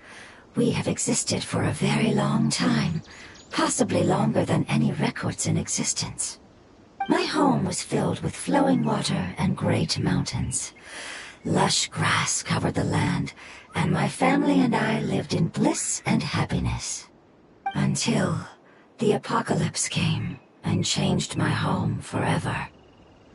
A horrifying power consumed all there was. The seeds of catastrophe nested and grew inside of us, twisting and warping us, causing us to lose control. We were victims of the apocalypse, yet in time, we also became the apocalypse itself. The apocalypse? I'm not sure what it means either. It sounds like some kind of old fable. It's a long and complicated story. It will take me some time to explain it clearly. Don't worry, we'll listen. Please continue. I was lucky and managed to survive. Afterward, I left with some of my family and came to Sumeru to search for a way to rescue my homeland. We came in contact with many species and learned from their cultures and knowledge, hoping to understand the truth behind the apocalypse. We later found out that humans know the power of the apocalypse and refer to it as forbidden knowledge.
Your home was destroyed by forbidden knowledge?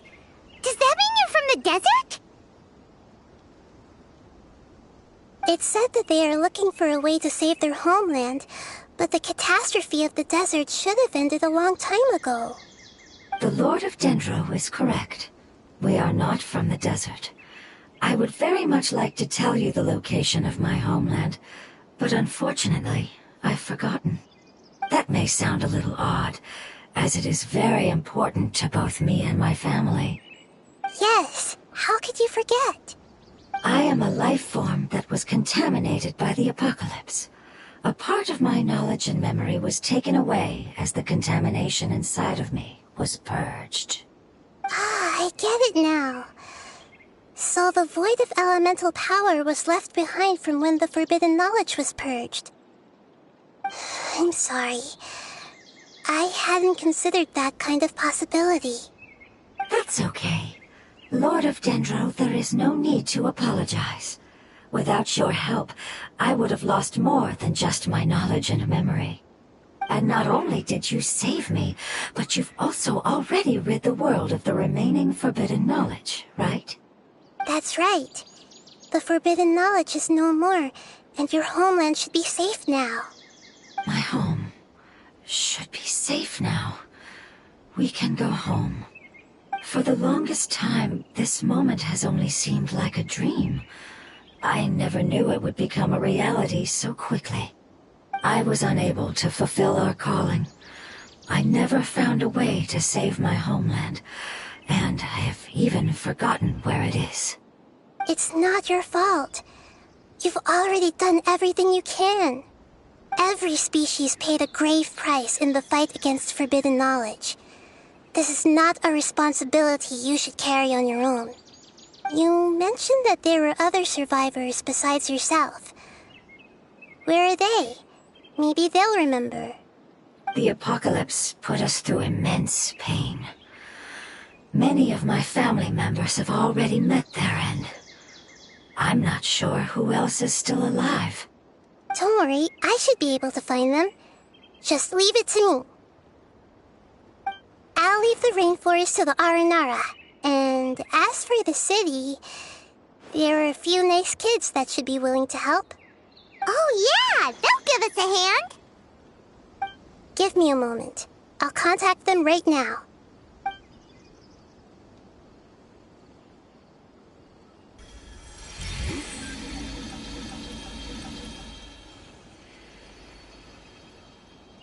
That should do it. It may take some time to find them, so let's wait for a bit. Thank you, Lord of Dendro. We all believe that you will keep your promises.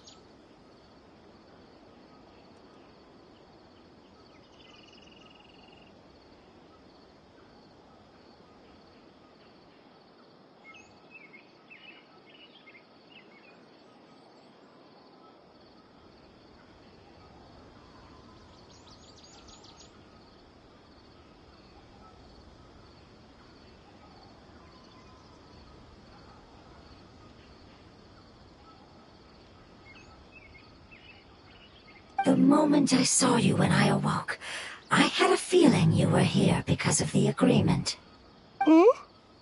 Agreement? You might not remember, but this is a prophecy that we deeply believe in. That the Lord of Dendro will bring us home once the catastrophe comes to an end. Ah, I see. I'm sorry. There are also some blurry segments in my memory as well. But I'm very concerned about your homeland. This is something I should help with. It's really no trouble to me at all. Would you all be willing to come with me somewhere as we wait? The more family members that can return home with me, the better. But didn't you say that you don't know where they are? Yes, but I know their end. I will explain it to you along the way.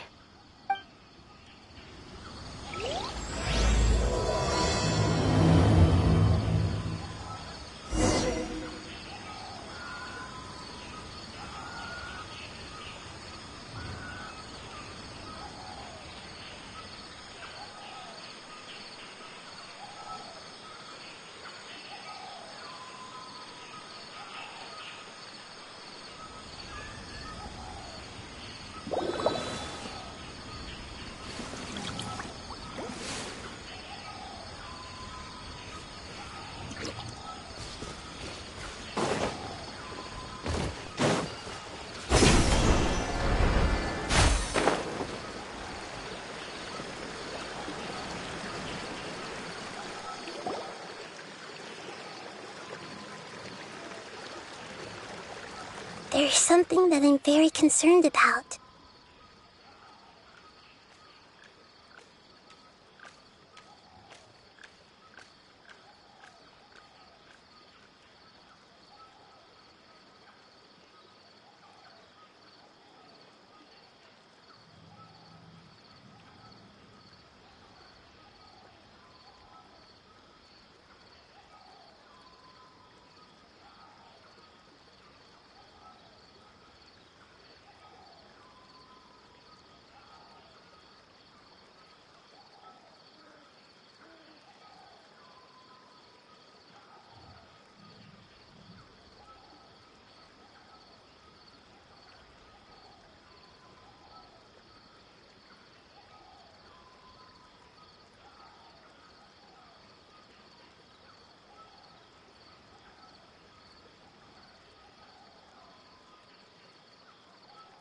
Yes. I didn't mention it just now, but do you remember when I told you that the power in the crystal is very similar to mine, yet also different? The elemental power inside the crystal is completely identical to that of the fungus. What?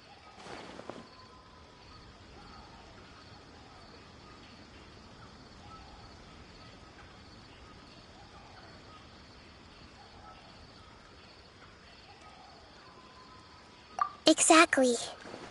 The prophecy that it mentioned was probably an agreement that I made with an elemental life form that once represented its race. I had to deal with the forbidden knowledge to save their homeland. The process, however, took away some of my memories. That sequence of events would explain the persistent feeling that I had unfinished business. Makes sense. Too bad it's unable to tell us more.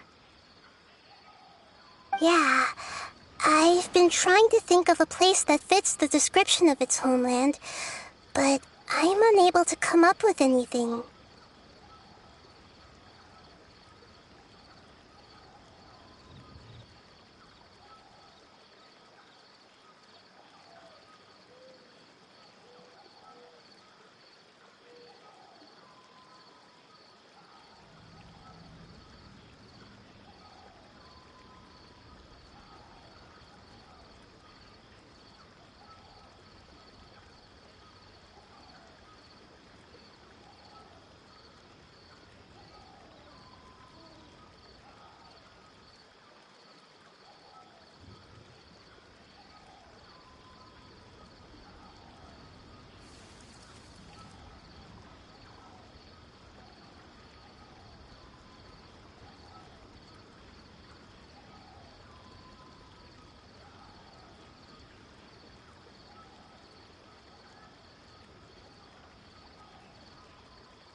Agreed.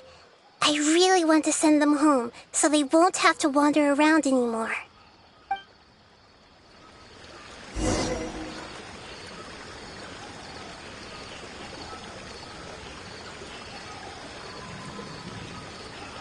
The road here is a little rough. I'll lead the way. Don't worry, Paimon can handle any road! Ah! Enemies! You're up, traveler!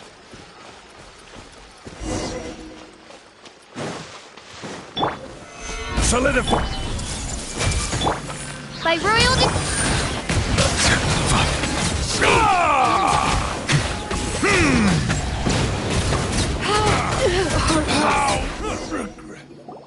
Amazing.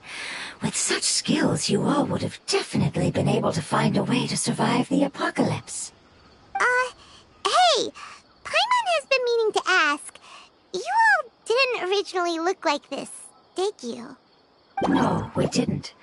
The appearance of our kind will change according to the environment.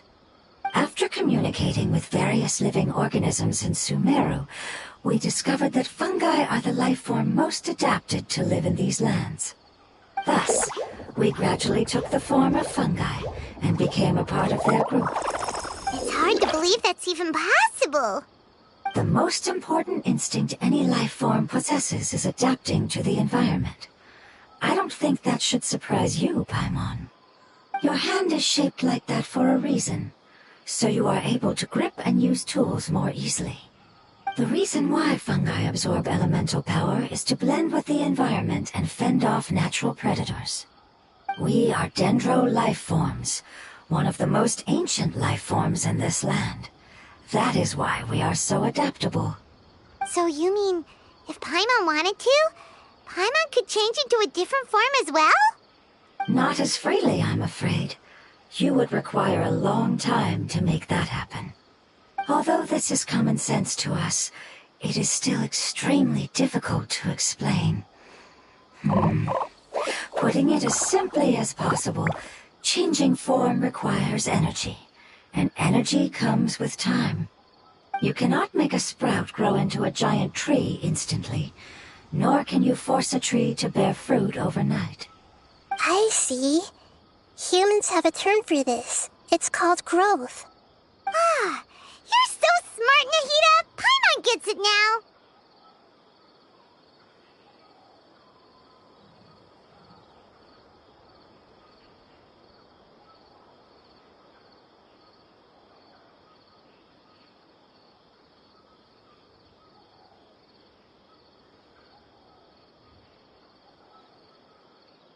Growth.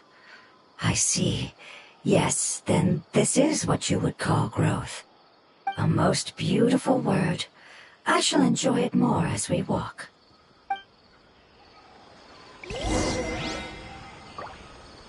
How much farther is it? We're about halfway there. You're doing great, Paimon. Do you need me to carry you on my back? Huh? Oh, no! Paimon was just curious! Paimon isn't that tired.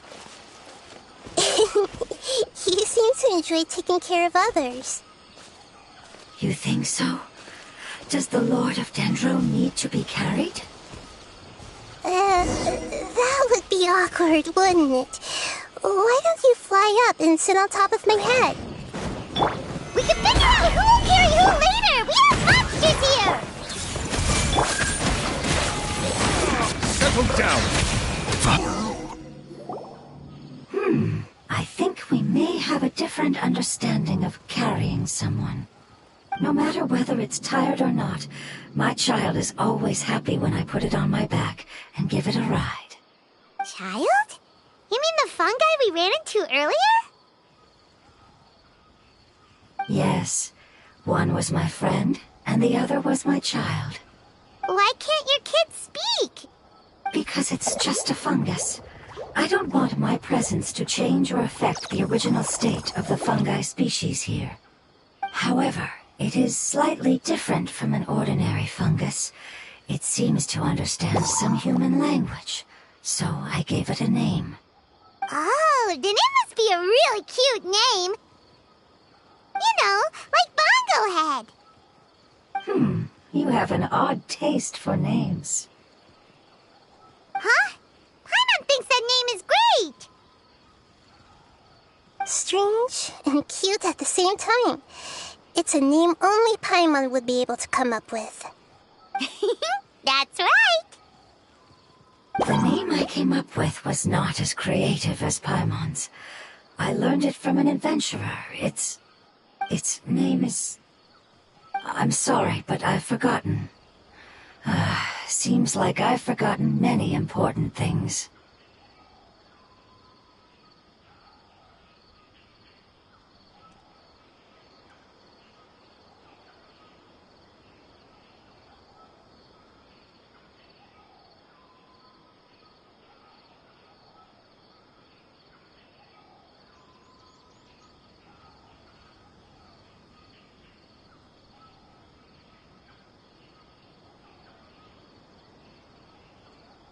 Yes, I must remember it before I return. It's just as important as my homeland.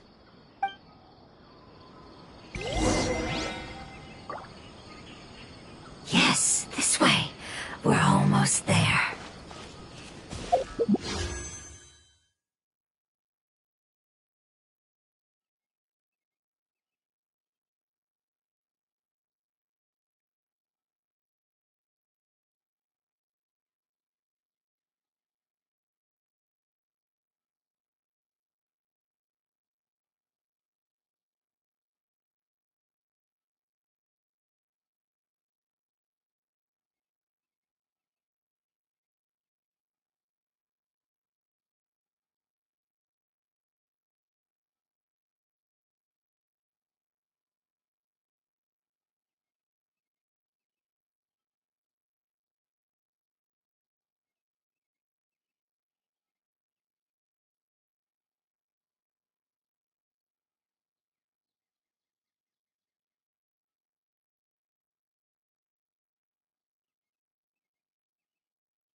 It's the Withering.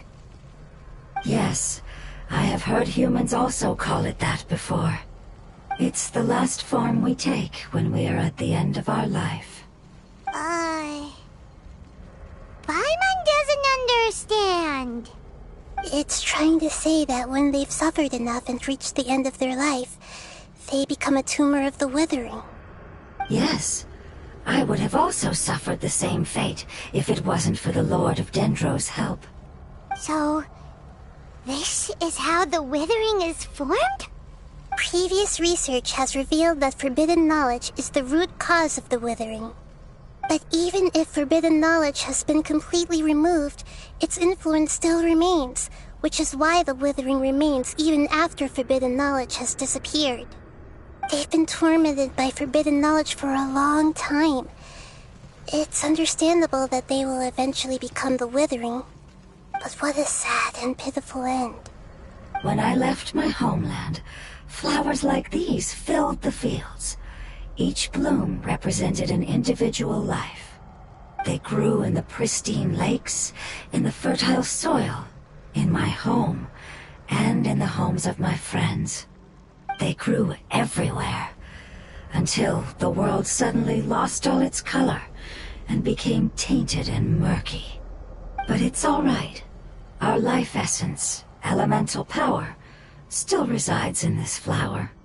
After an adventurer clears the Withering, I will quietly draw near the area.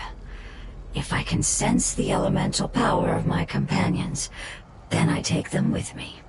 But that would mean the effects of forbidden knowledge could have... It's okay. That's not important anymore.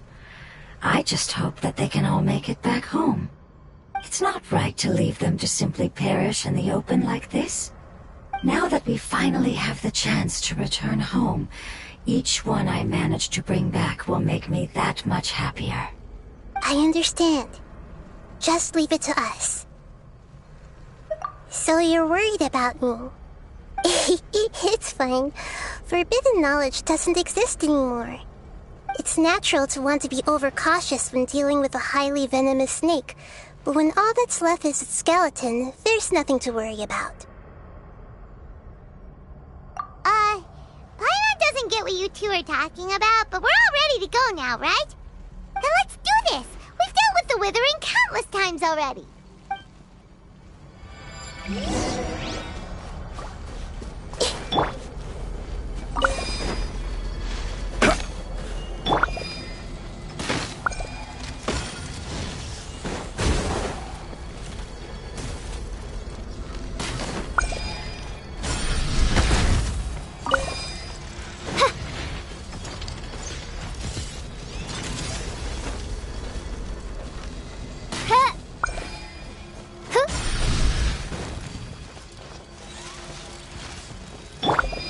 Gather! Hey! Ha! By royal Silence!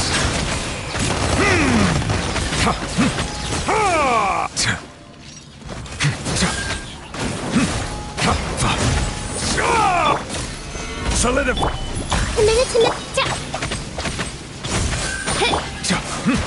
Settle down!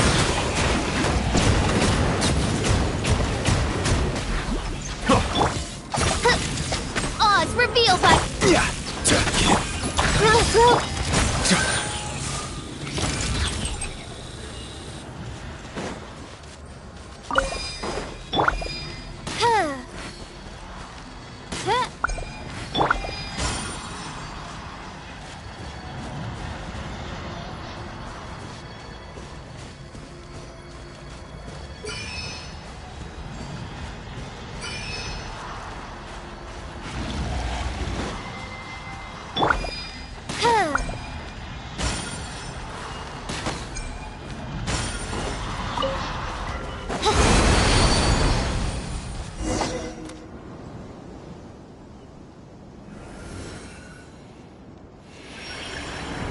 As I expected, it's the last of my kind that I'm aware of. So it wasn't able to make it to the end. If only it could have held on just a little longer. I hope that you will be free of this pain after returning home. Just think thinking about how many elemental life forms have turned into tumors of the withering makes Paimon sad. It's okay. As long as elemental power still exists, then we will still be around. An external form is but a gift of time. Through growth comes change, and even abandonment of previous forms. However, our true nature is not so easily affected. It wouldn't have come to this if we were able to cure them earlier. But I will cure all of them. Even if it's just for the sake of the rainforest and all the life forms that live in it. Thank you, Lord of Dendro. It was a wise choice for us to place our trust in you and wait. Hold on. I think I got something.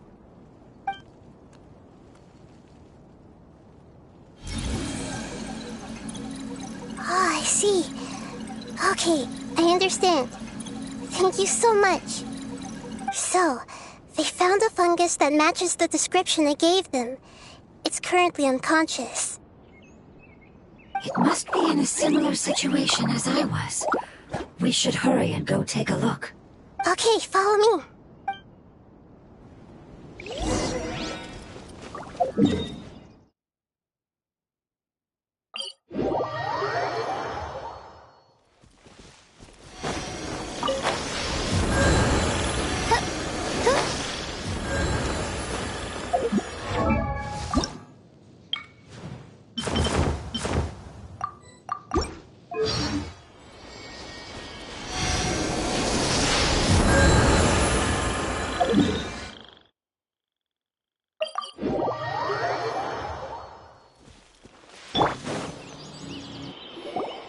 We're close now. It's just a little further inside. But there are so many fungi here. They're probably all ordinary fungi, right? Yeah, they won't be happy to see us. No fighting. These are all its family. Although we belong to different species, we've spent a long time living among the fungi. They are very important to us. They can be reasonable, as long as we try to communicate. What should we do? You're the only one who can make it through, right? But you'll need Nahida's power if you want to save that fungus. I've got an idea. Can you teach me how to change into a fungus? You want to transform into a fungus? But we don't have time for growth. Nahida is a god. Changing into a fungus should be a piece of cake for her. Even gods can't bend the laws of time so easily. Then we'll have to enter with the risk of being noticed. We may not be able to avoid a fight. But if spending some of my power will guarantee the safety of you and its family, then I'm willing to try. All right. You have great elemental power, so you may be able to do it. You will have to use power equal to that which is required to break through the limitations of time. I will lend you the relevant knowledge that I have. It should make your transformation process a little easier. All right, I'm ready. Changing into a fungus should be quite an interesting experience. Lord of Dendro, this is nothing to joke about. I am extremely serious about this. As am I. I'm not joking at all. All right. Let's not get hung up here. If it's really possible to turn into a fungus, then why don't we give it a try now? Okay. Good luck, Lord of Dendro.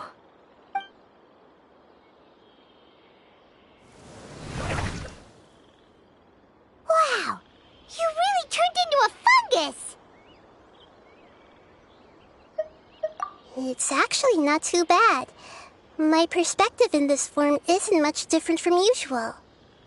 The unconscious fungus is just below here. Can you all help me determine which one it is? Oh, how do we do that? I'll get close to them while you make your way over from above. You should be able to identify them using elemental sight since they're elemental life forms. Then, all you have to do is repeat the correct answer in your mind. As long as I'm able to see you, then I'll be able to hear your answer. Okay, got it. Let me lure away the fungi up top and make way for you. All right. Good luck, Nahida. Let's go, Traveler.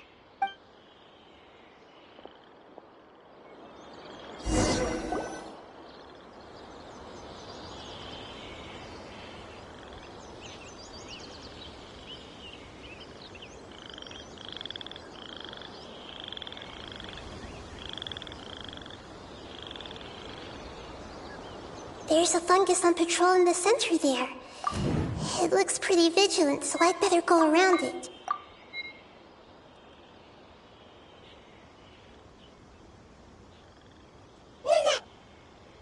Why is it reacting like that?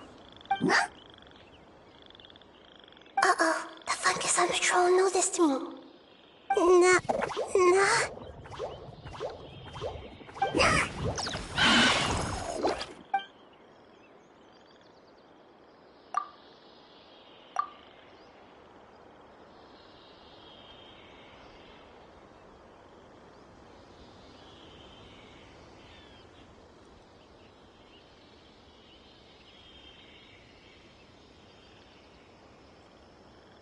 There's a fungus on patrol in the center there.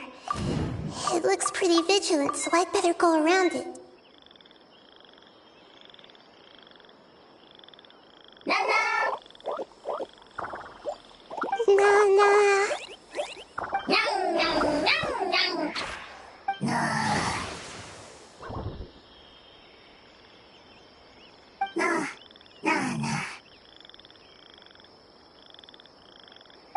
It seems they didn't notice me.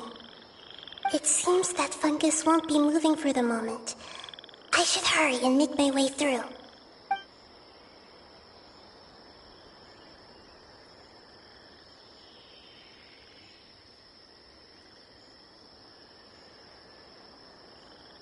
This is the spot.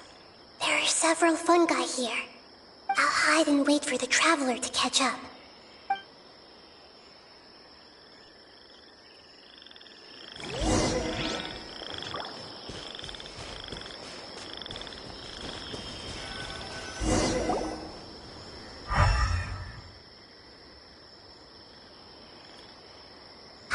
So this is the one.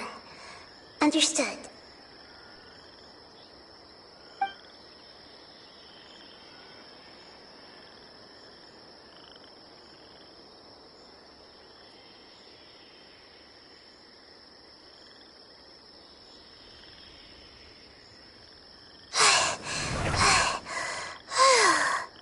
Nahida?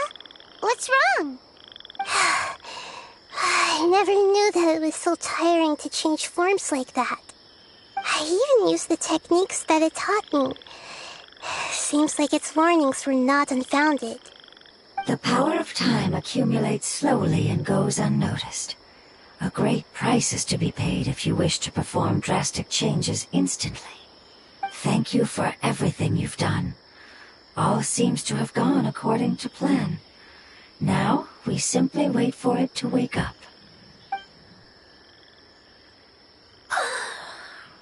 Who are you? I apologize. Language is not easy. Need long time. It's okay, I have good news. Let me explain it to you the fungi way. Apocalypse ended? Go home now? Yes. Unfortunately, I've forgotten where home is. I was hoping you still remembered. I remember. Really? That's great! Home, Dendro Dragon.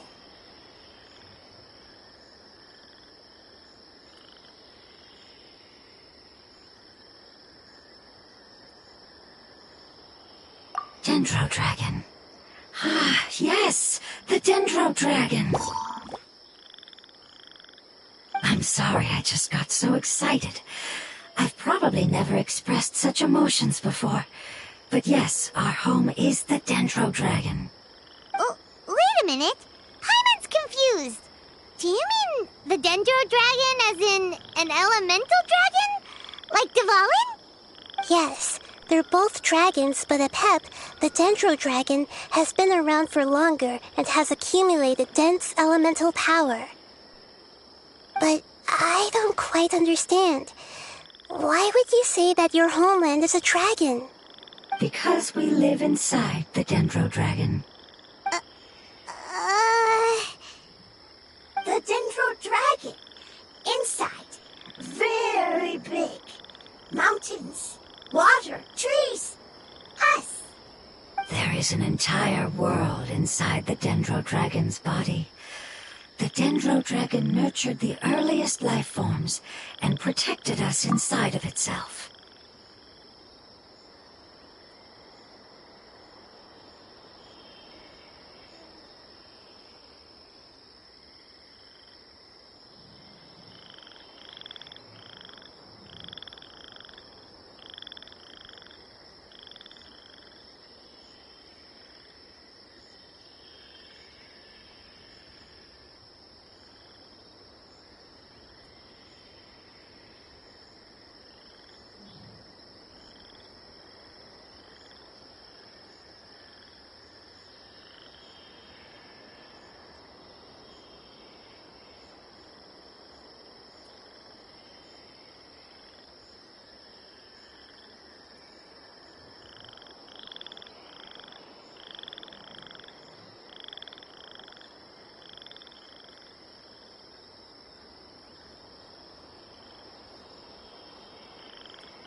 It once told us in a majestic voice that once we finally matured, we'd be able to start life in a new world. However, that day never came. Our homeland was the greatest place there ever was before the apocalypse arrived.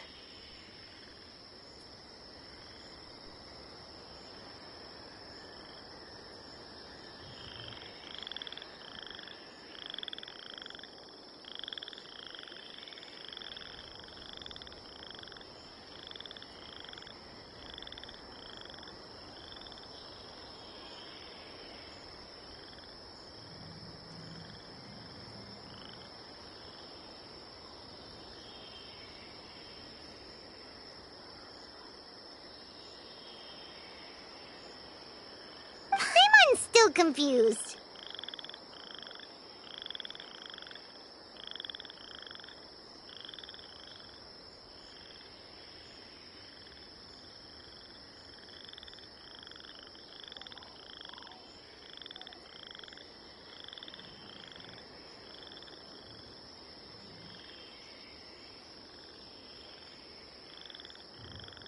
Yes, a very good example. It appears that you're much smarter than Paimon. The only difference is that the Dendro Dragon is much, much larger than any Dendro slime.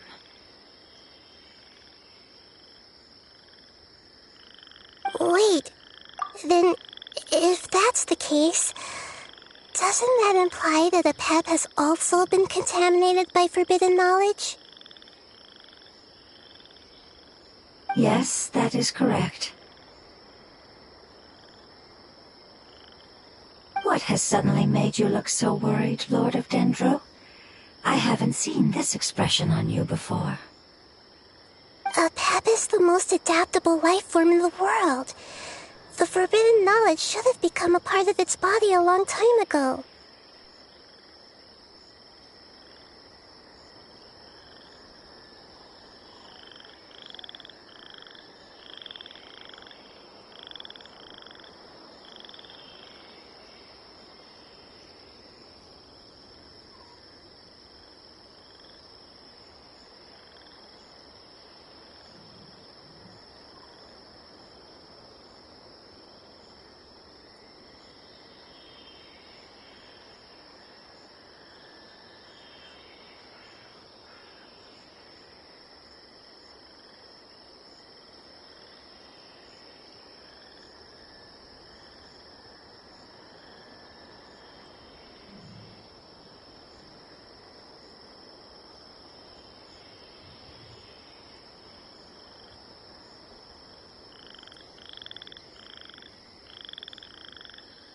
Which means that if all the forbidden knowledge has been eliminated...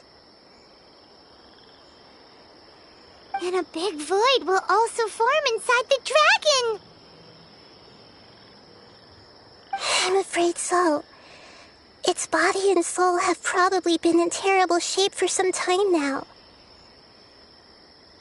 No wonder I haven't seen a pep for so long. But how did it get contaminated? Was it due to the destruction of King Deshret's civilization?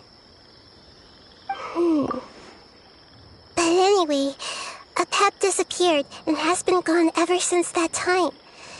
It's been enduring unimaginable pain all the while. It's probably in pain as we speak. Yes!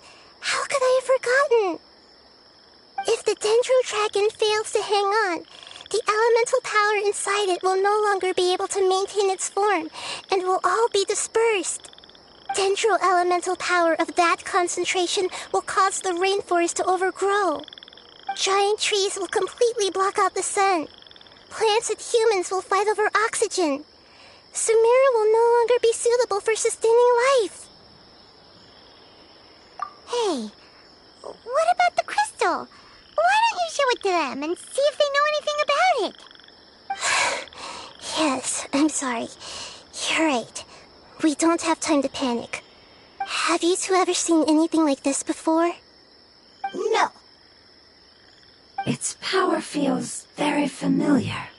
Like something from our homeland, but I don't know what it is. I'm sorry our memories aren't very reliable. It's okay. I'll contact my helpers just as I did before and see if they can locate your other family members.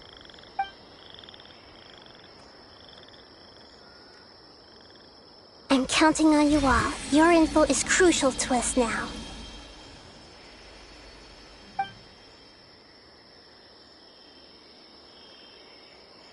Let's wait for their reply again, though I know waiting can feel unbearable at a time like this.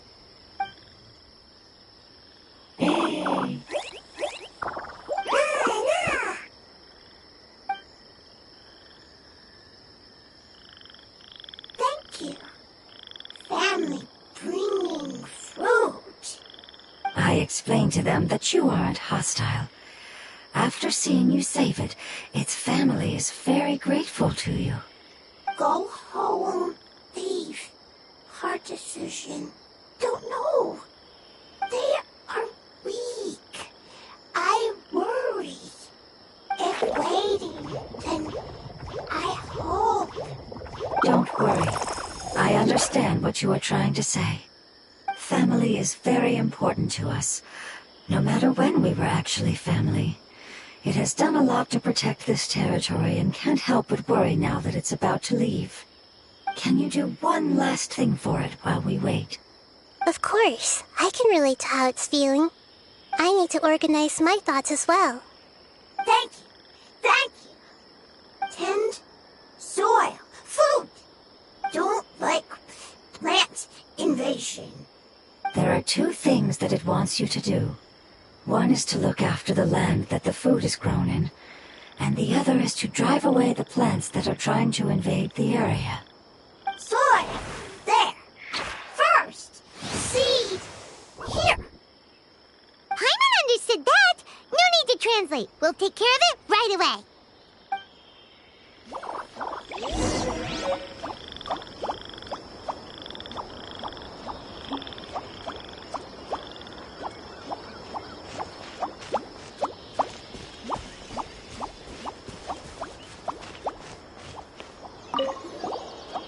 Leave.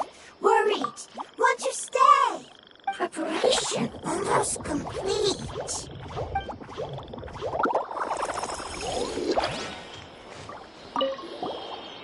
Thank you so much for your willingness to help.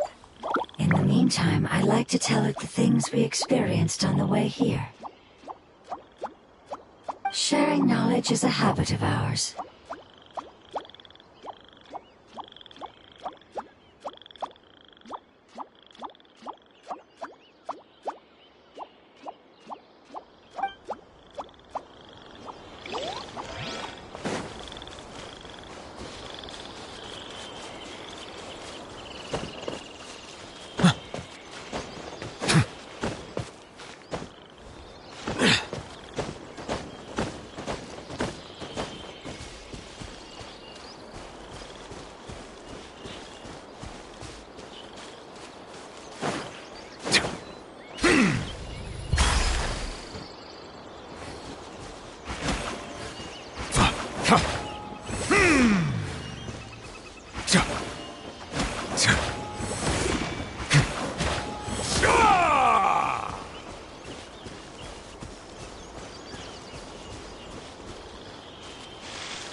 Yeah, I've calmed down now.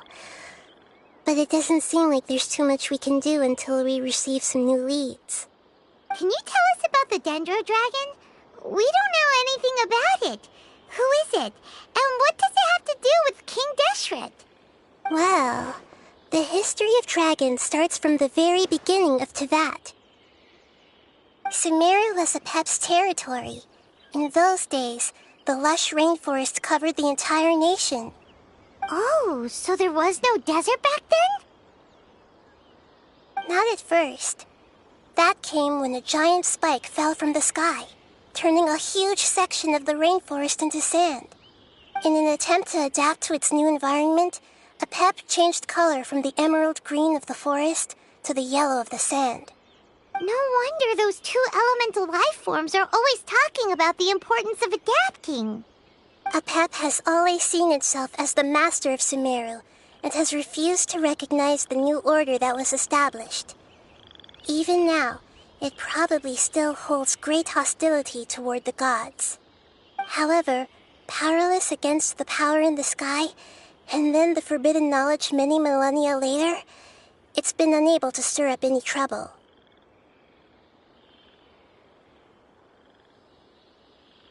Conflicts between the two sides are destined to continue until a balance can be found. As far as I know, Apep had been slumbering in the desert, and King Deshret had taken a great interest in it. Maybe this is why Apep was contaminated. I'm not sure what may have led it to become involved, but rescuing it is definitely our top priority right now. The crystal that I have in my possession is probably the key that links the two matters together.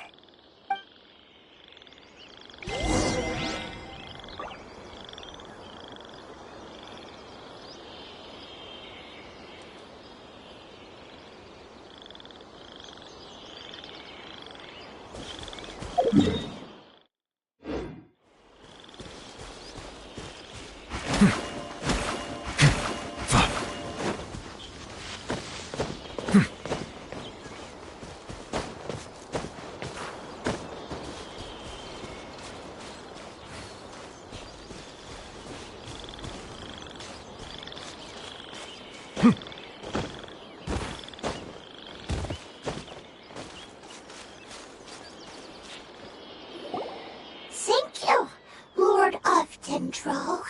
Family happy. You really like them, don't you? Family like. Do you not like our family? That's not what Paimon meant. It's just that you guys aren't actually the same species. Does that matter? Family likes me. I like family. Paimon doesn't quite understand. What it's trying to say is that as long as family members get along well, then nothing else matters. You place importance on appearances, but we do not. We find the experiences, knowledge, and connections we've made to be more important. These are all things that are more reliable than mere external appearances. These are the fruits of time, and the essence of what it means to grow. Oh, Paimon gets it now. Looks can always change, so what's inside of us is more important.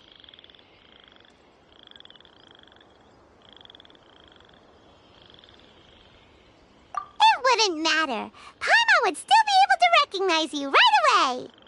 Oh? Understood. Thank you. Still nothing new from the forest. Seems like we won't be able to find your other family members for now. It appears we are out of leads to follow. And if no one knows how this crystal works, then Apep may be in danger. Sorry. It's okay. It isn't your fault. I don't think it's a coincidence that neither of you can remember anything about the crystal.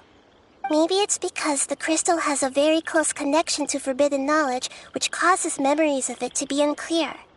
And if that's the case, finding the other fungi still wouldn't help us at all. The crystal and the apocalypse. The apocalypse and memories. Lord of Dendro, do you still remember the prophecy? I do. What about it? The prophecy is a story that connects events of the past and the future. A family member once said that the apocalypse is a part of us, and that there is value in preserving it. The rest of the family did not approve of its opinion at the time, so it left. Preserving the apocalypse? Do you mean that there's still some that hasn't been eliminated? That's not very likely. The power of Irminsul covers every inch of the land. Did the prophecy say where that family member went? To the limitless depths east of Sumeru. A murky place that no one can return from. Yeah, that must be the chasm, right? But what is it doing there? It's impossible to preserve forbidden knowledge, but what if it can be converted to a different form? I'm sorry if I'm suddenly not making any sense. However, I do think it's possible. Follow me. I'll explain it once we find that elemental life form.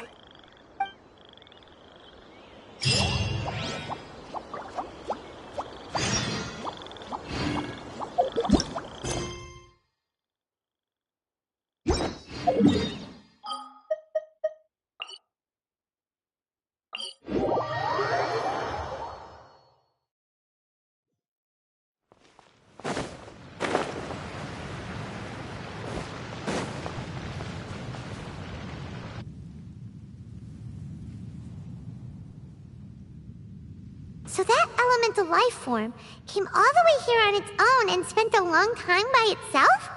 Wouldn't it already have become the Withering like the others? There is a chance that it could avoid that end, using the power of something here. I'm referring to what was used to fight against the Abyss. It once repaired the rifts of Teyvat long ago. It has the ability to purify and stabilize powers that shouldn't exist in Teyvat. Forbidden knowledge that its light has shone upon is kept here forever in a different form.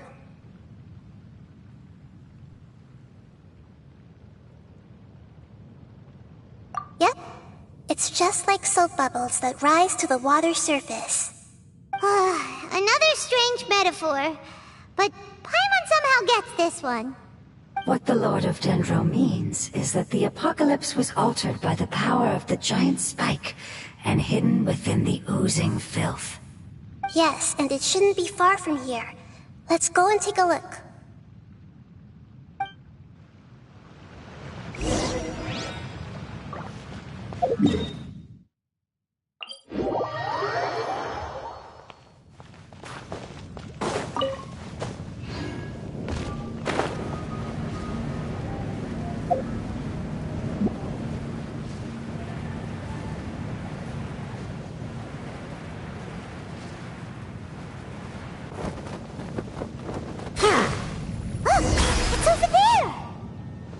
Looks like we'll have to clear out the oozing filth in this area. You two should be able to take care of it, right?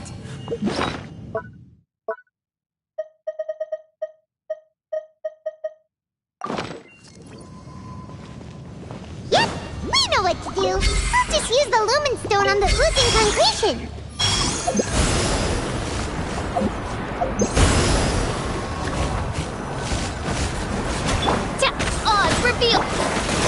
Stabilize! Everyone hold in! Silence!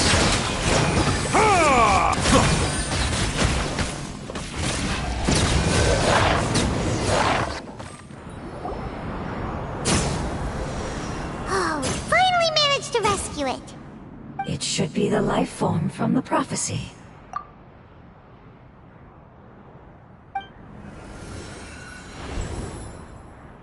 That light!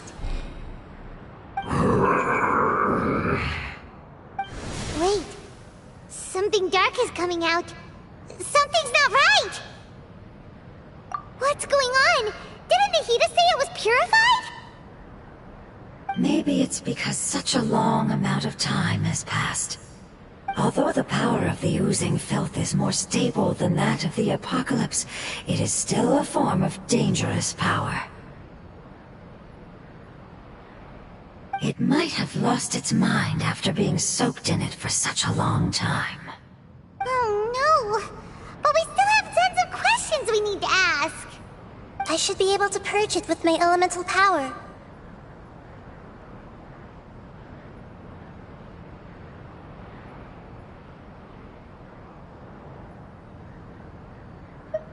But this is our only chance. Traveler!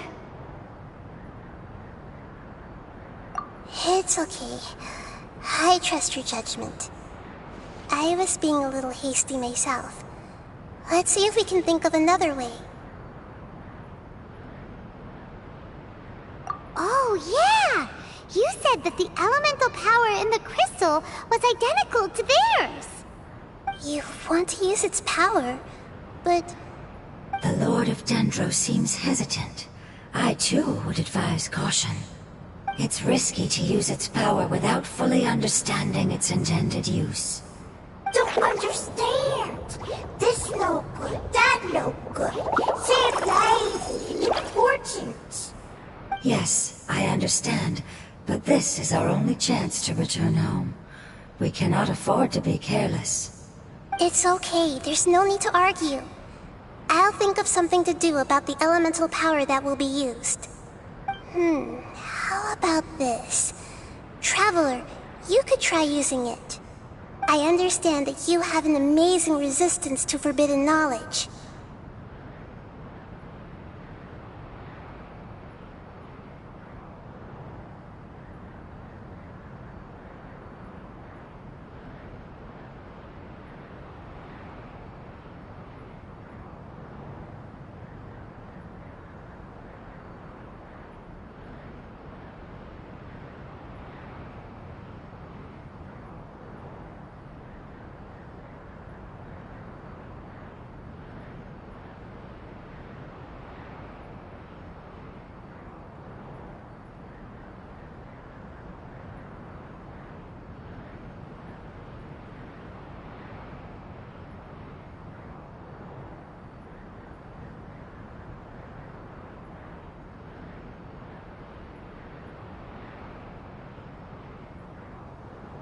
Don't overdo it, Traveler.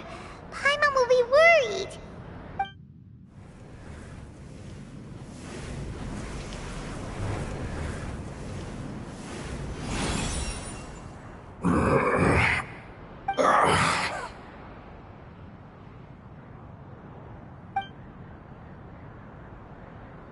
Lord of Dendro, and you others, how long have I been waiting here?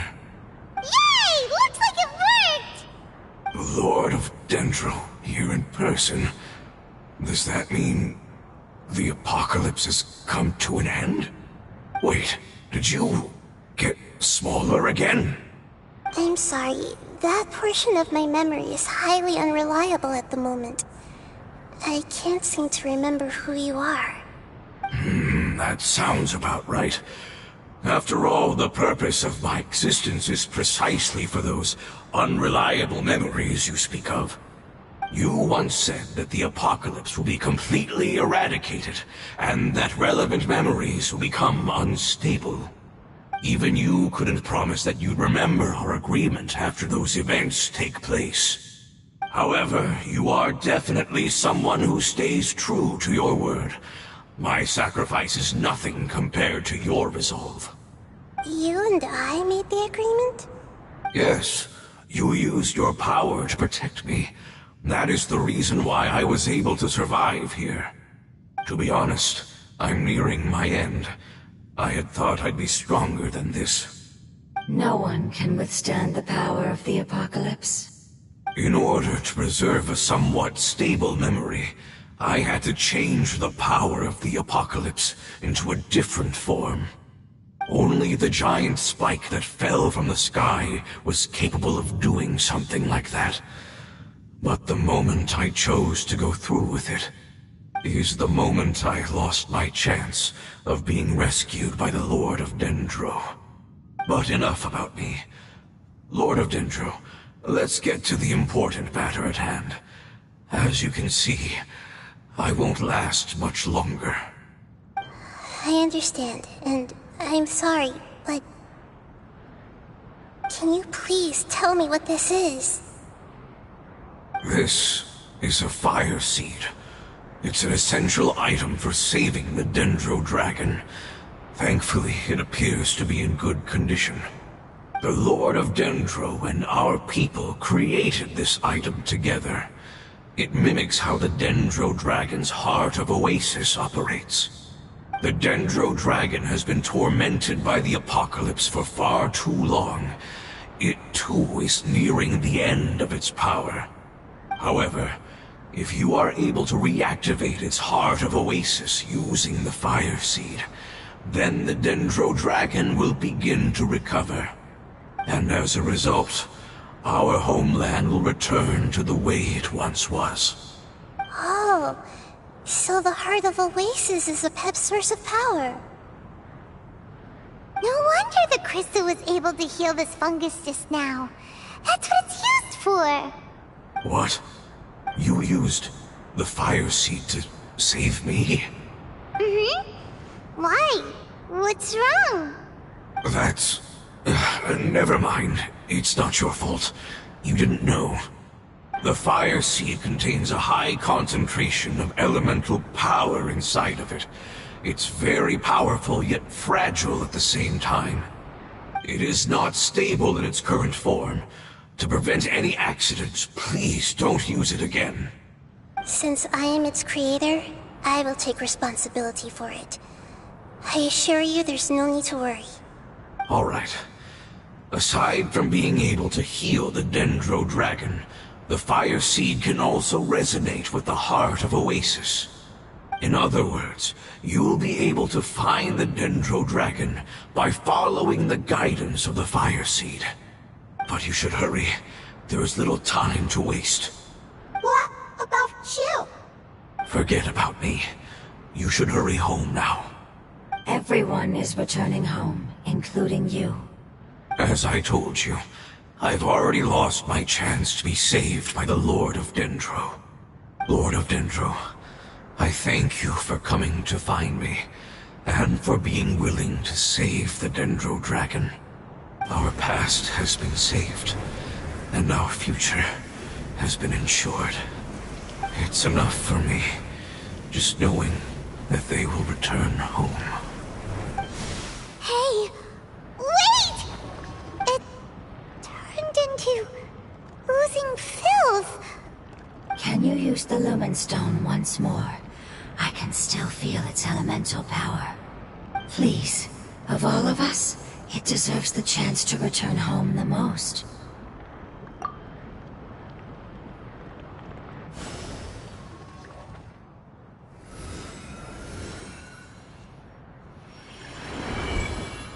This is a small ball of light that it left behind. I can feel it. I can feel its knowledge and emotions. It has all returned to its original elemental form and is becoming one with the other family members. Do not be sad, my friends. Its wish has come true, and it's very happy right now. Because its external form doesn't matter, right? Yes, because our external form does not matter, and our home has been saved. There is nothing more important than being together with family.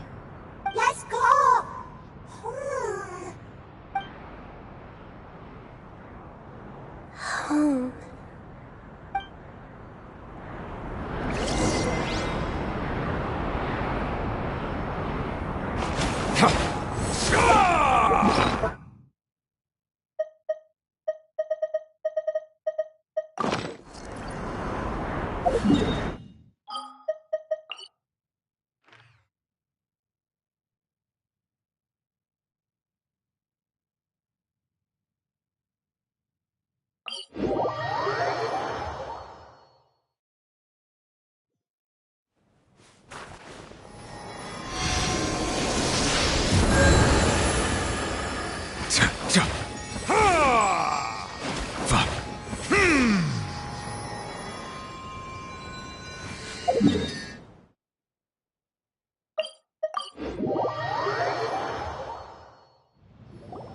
It's not much further.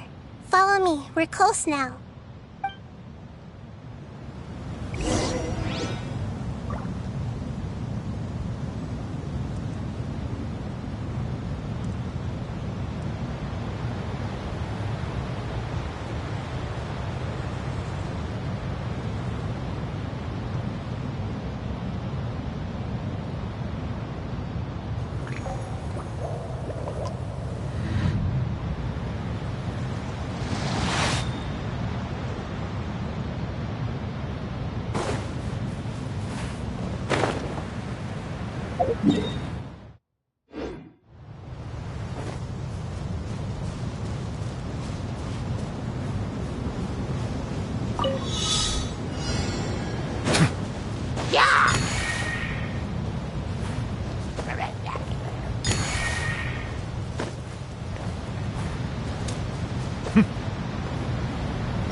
I can feel its power lingering and shifting around us.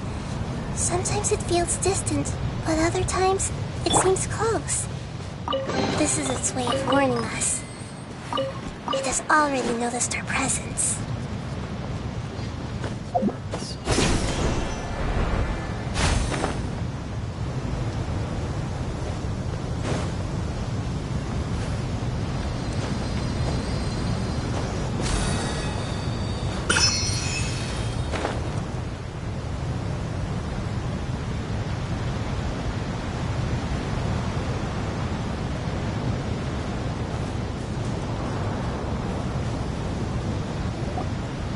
We won't be able to see anything if we keep going that way.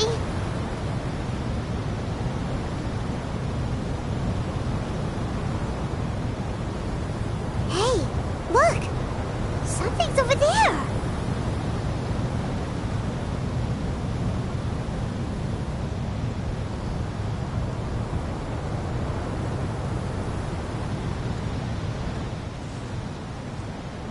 We found it. A pep. The Dendro Dragon. I knew it would be big, but not that big. Puny god, puny human, leave my domain. Frail life forms like you cannot survive in the endless sands of the desert. A pep, we're here to save you. I do not need saving, especially not by you, Brewer. You are no different from Amun. Both of you have only existed for a fraction of what you know as time.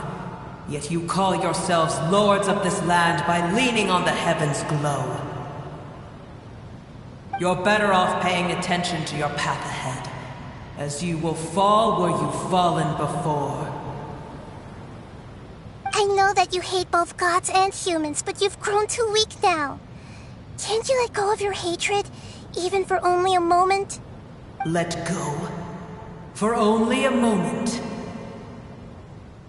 Foolish Brewer. You will find no gratefulness from me, even if you heal me. You will only be reviving the dragon that will destroy Sumeru and the Seven Nations. No, you're ill, that's all. That I am. Time will bring death to all. It's unavoidable. Although I am gravely ill, my mind remains clear. I am different from the ancient dragons that came to terms with you. There's no need for this.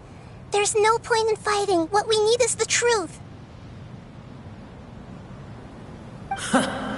The truth. The shackles that the God of Wisdom cannot escape from. I have paid dearly for the truth, and you shall do the same soon enough. Hey! Don't leave! Careful! Something's coming! Ah! What is that? Paimon's never seen that before! It's our family. Huh? They're your family too? But they don't look anything like fungi. External form not important. Inner nature say. The composition of their elemental power is identical to ours. In other words, they're residents of our homeland. Is this what they've become after experiencing the apocalypse? This is also a form of adaptation, although a most gruesome and pitiful one. Many of our family members never made it out of the Dendro Dragon. They've gradually taken this form in order to survive the apocalypse.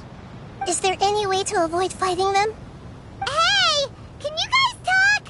We're here to rescue you!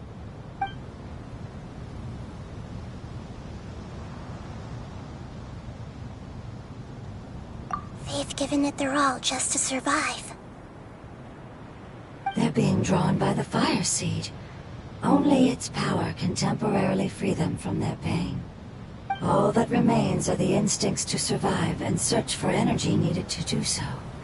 Everything else has been discarded in the process of adaptation. So this is the result of forbidden knowledge. Would our world become the same if forbidden knowledge was allowed to rampage across Teyvat? Like fish struggling on land, unable to find a single puddle of fresh water in the entire world.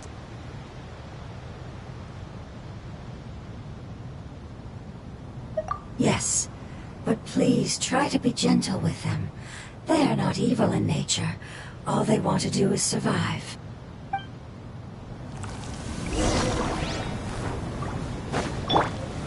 Solidify! Hey!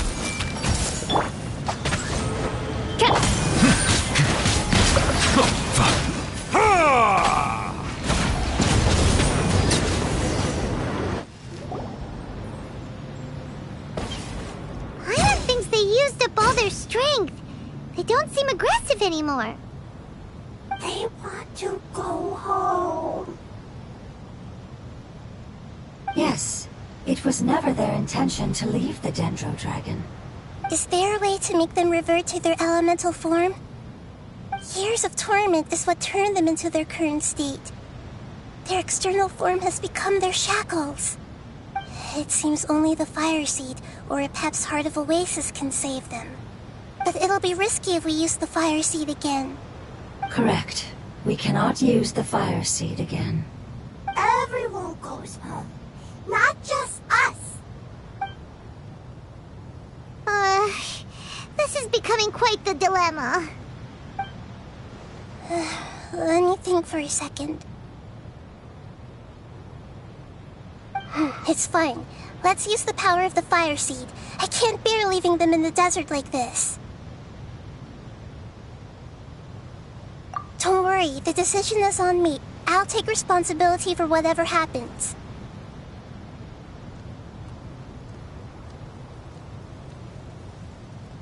It won't require much elemental power. I'm just worried that it'll become unstable. But as long as I use my elemental power to stabilize it a little, it shouldn't be a problem. Thank you. Sorry.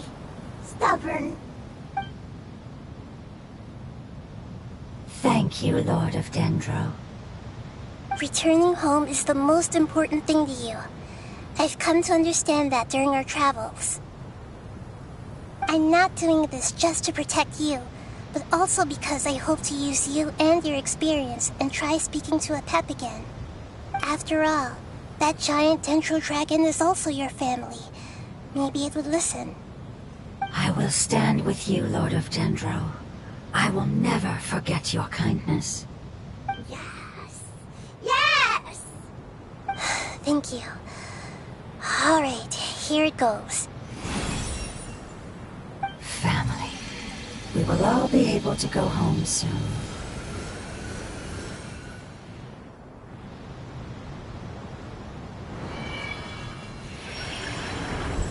Whoa. It's shining now. Endless amounts of knowledge and emotions are moving inside of me. They're all very excited. To imagine such growth could be achieved in such a short period of time. It's because you're carrying everyone's hopes and dreams. Yes, finally, we can go home. This is the last part. Let's go.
This cave is huge.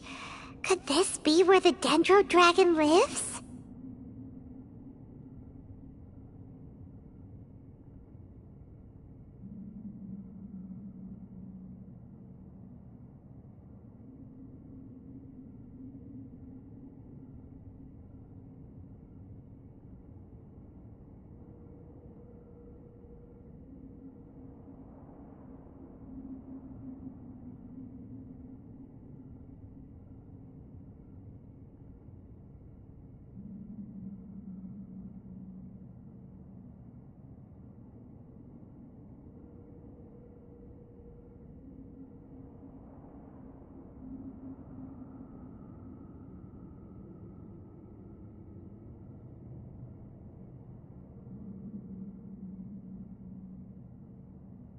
Yeah, who knows what's inside that cave?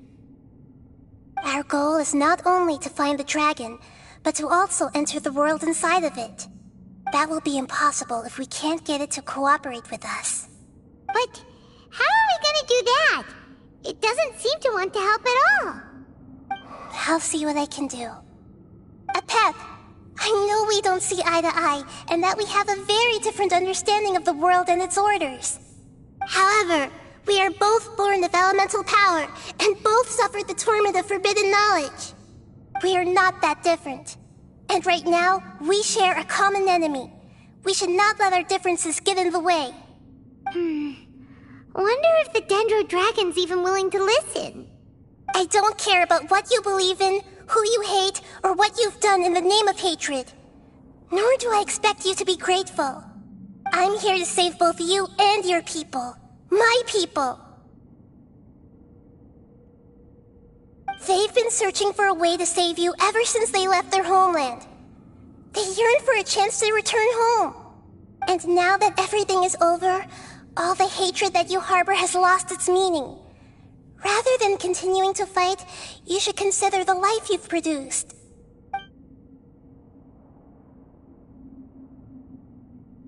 No response. Your eagerness to survive means that you haven't given up on that world yet. If you claim to know so much more than I, then why don't you truly think about why you want to survive? And why you're so vengeful?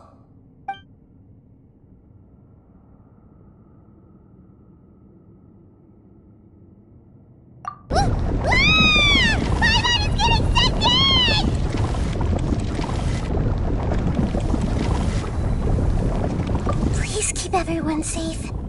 And send us to the homeland.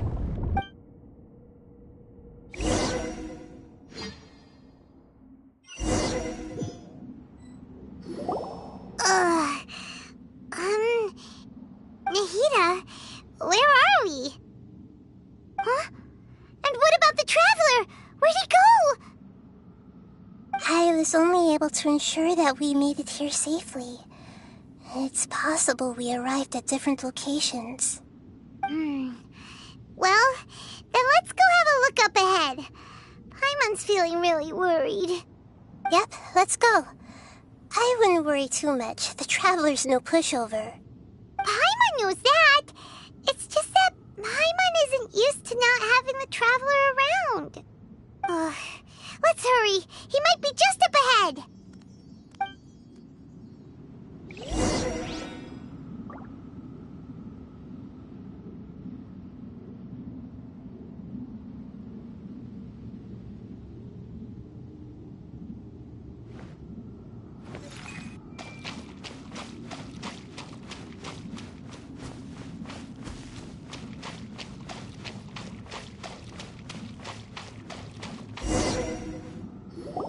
What's that? That should be the heart of Oasis. All we need to do is light it with the fire seed, and it'll restore a pep with elemental power. The damage it suffered internally will also slowly begin to heal. Then let's hurry and light it! We still need to find the Traveler! Alright, hang on.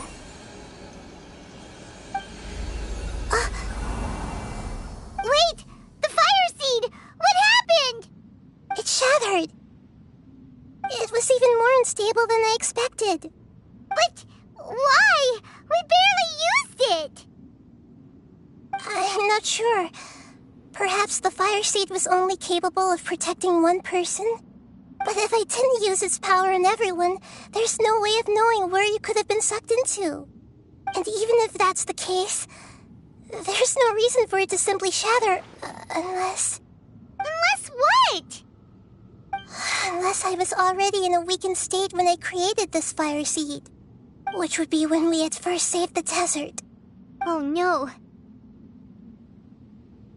Wait, let's put that aside for a moment. If the fire seed has shattered, wouldn't that mean we came all this way for nothing? Oh, do you know what we should do now, Nahida? Oh, come on, Paimon, think! Don't worry, Paimon. This is my responsibility. The fire seed is technically just a ball of highly concentrated elemental power. Although my elemental power is slightly different than that of elemental life forms, I gained a better understanding of it when I turned into a fungus. So, all I have to do is imitate that power, while adding some of my own. And I'll be able to do what the fire seed was supposed to. You're gonna become the fire seed? Yes. It'll take a lot of power from me, but it still won't be anything compared to when I was in the desert. I might, however, become even smaller. What happens if you keep getting smaller? I'll become a blade of grass or a twig. Basically, I'll return to how I was first born. I will be able to unleash power beyond my limits if I can reverse the process of growth. But you'll lose everything. You'll not only lose your appearance, but you'll lose your emotions, memories, and who knows what else? That's all right. None of that matters compared to the dangers that the Pep is facing right now. No, wait! There has to be another way. Besides, what will Sumeru do if you turn into a twig? Maybe you and the Traveler can plant me in the soil of Sumeru once it is all over. I can still communicate with the world through the forest. It's just that you won't be able to see me for some time. You can't be serious. If the Traveler were here, he definitely wouldn't let you go through with it. If we knew this was how you were going to take responsibility, then we never would have agreed in the first place. I'm sorry, Paimon, but we're out of options. Not all eagles who have fallen to the ground can soar in the sky once again. But if no risks are taken, then the eagle will be grounded forever. No. Please, no, Nahida!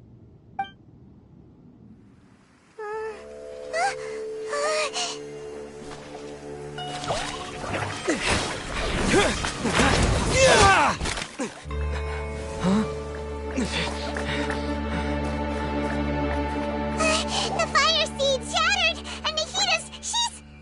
I know. A sacrifice must be made, but not by the Lord of Dendro. We've all grown on this long journey. If the purpose of that growth was to return home, then our wishes have come true.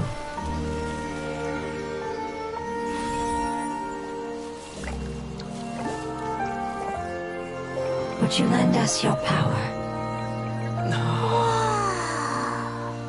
You knew it would come to this.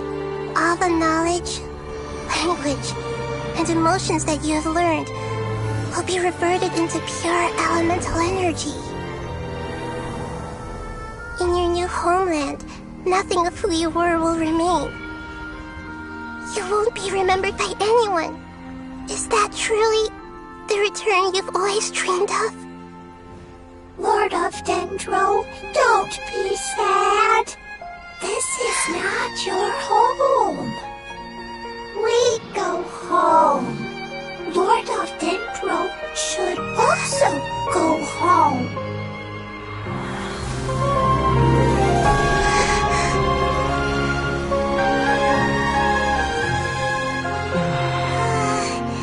Hear us, please. Feel our heartfelt desires. Awaken!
Everyone's hopes and dreams. Yes, finally, we can go home.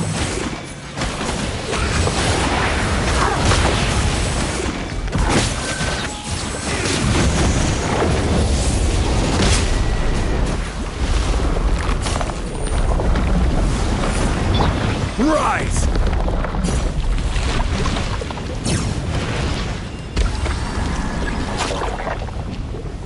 Gather! Thank you for protecting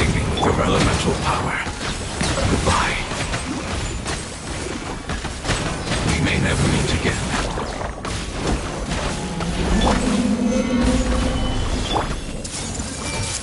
I will wait for her no matter how long it takes. This is the agreement we made.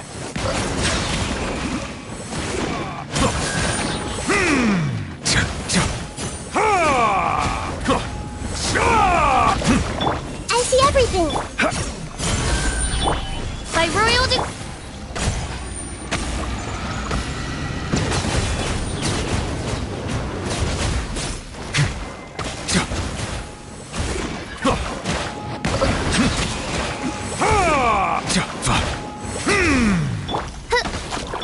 Everyone hold in!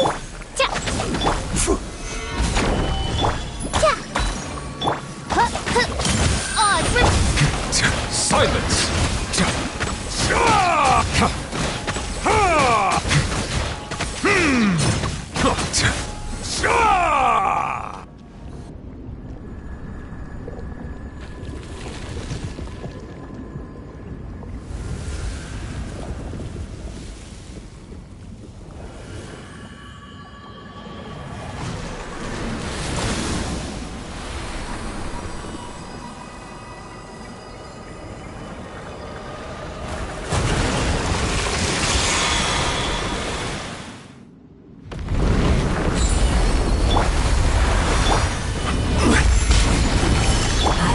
wonderful word. It's new.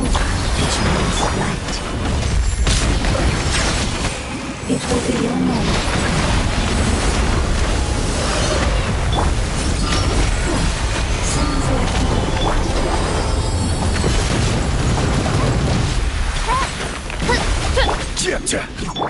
I see everything.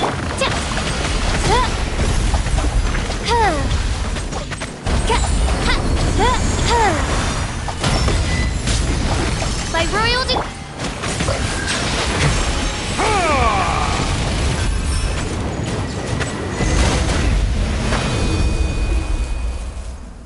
Hey! Can you hear Paimon? Say something! You fungi said that your form didn't matter, right? Then let us know that you're alright! Their knowledge, memories, and emotions have been reverted to elemental power and released. They are no longer able to respond to you. The guardians that have accompanied me for countless eras have also transformed into my elemental power, just as they did. They will be born once again now that they're one. There's nothing to be sad about. But that's different! They won't ever be the same. Paimon, we will never understand it, and it will never understand us. That's how it's destined to be. But as long as you can be healthy again, then nothing else matters to me, Apep. Samara will be free from threat as long as your health is maintained. I thought that my rage would be kindled once my power returned to me. However, what I feel now is a feeling that has long eluded me. The feeling of peace. The forbidden knowledge influenced you ever since you were contaminated, greatly amplifying your hatred and rage. Yes, there's no denying that. Although my hatred for that usurper from beyond the heavens still stirs deep within me, destroying you and your people serves me no purpose. Be that as it may, my position still stands, and I will have nothing to do with you. When you inevitably perish due to your ever-expanding curiosity, I will still sneer and mock you in my heart. Sheesh! Who can put up with you? I respect your decision, and with time, I will prove to you that we will not repeat our mistakes. Before you begin resting, there is one last thing I would like to know. How did you become affected by forbidden knowledge? It's a long story.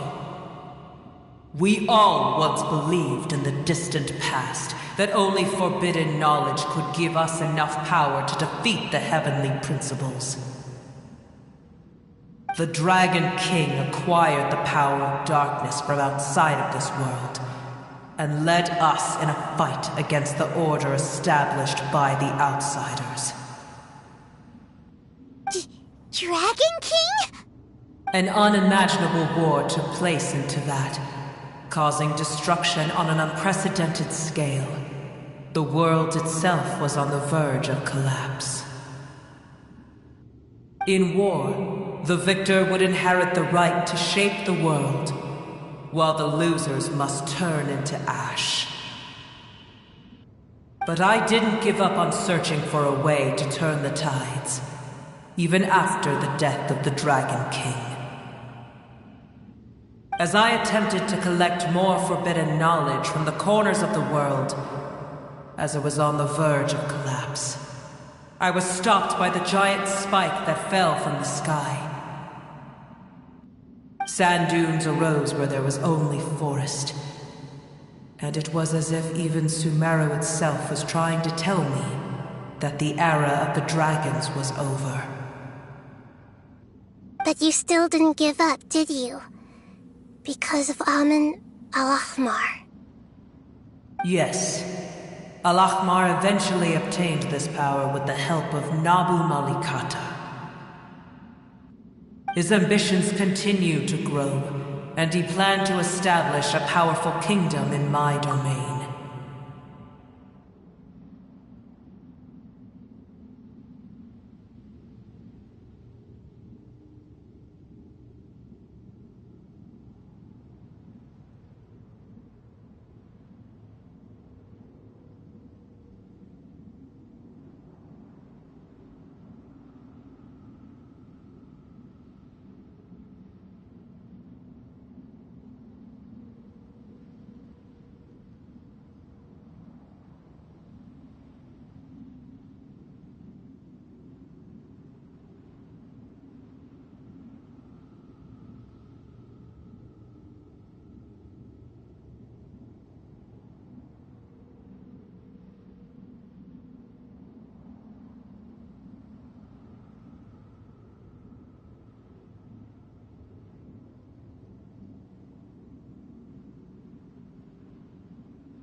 Although I didn't think much of him, I allowed his actions under one condition.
The condition was that after his death, all the knowledge he came to accumulate would belong to me.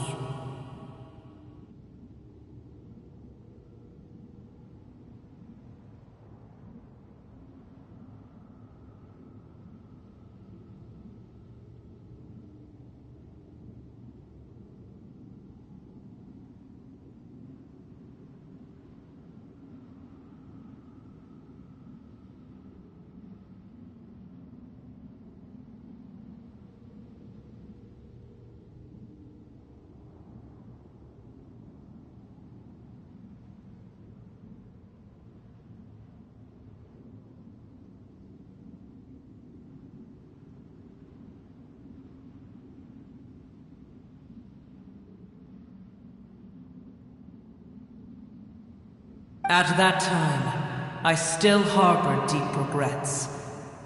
By the time the Dragon King finally returned, the world had irrevocably changed.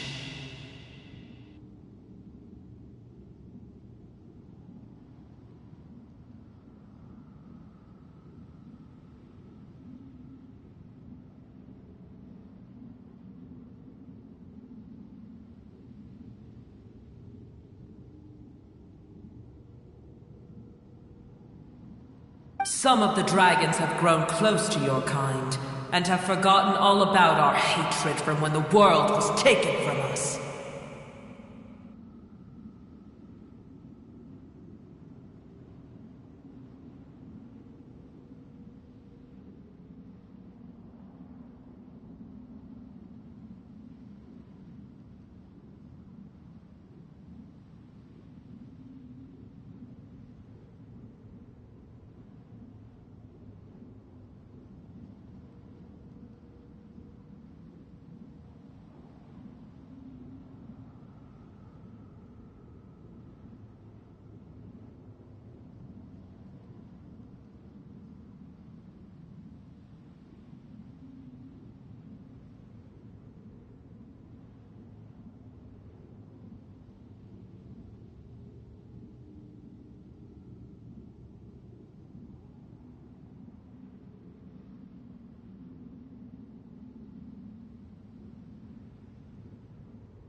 And some died, leaving behind nothing but their bones, while others chose to flee after experiencing pain and agony.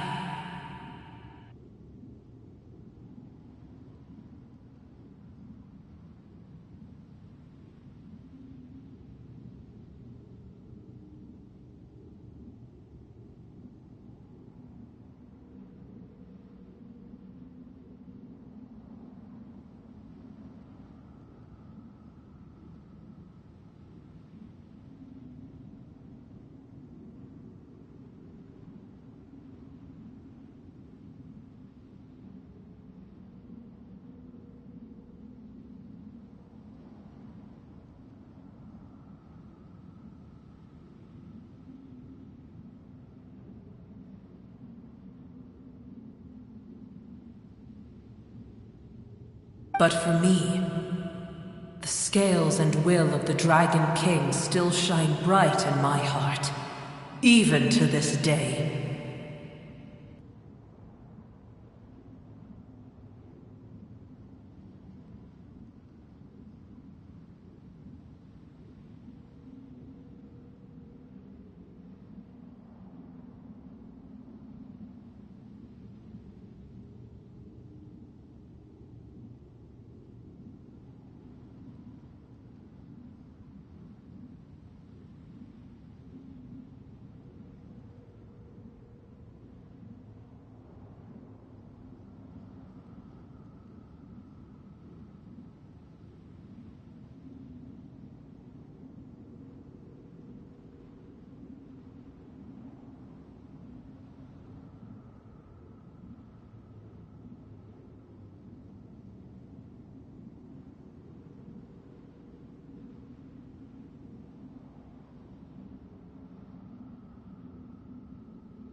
I will follow them until the end of my time. You really are insane. When Alakmar's proud kingdom collapsed, I swallowed him whole as I agreed and absorbed his elemental power. However, what I gained was no benefit. No. I gained the apocalypse. I used up all my strength just trying to keep the pain under control. I had no energy to analyze the knowledge he had accumulated. But even then, I still believed that his insanity was far greater than that of my own. So that's how the apocalypse started. I admit that I fell for his trap. I was like a final failsafe in his plan. Tiny Booer, and the rest of you, continue forward. I shall keep a watchful eye. How far will a life so dear and precious to the heavenly principles be able to go? I wonder.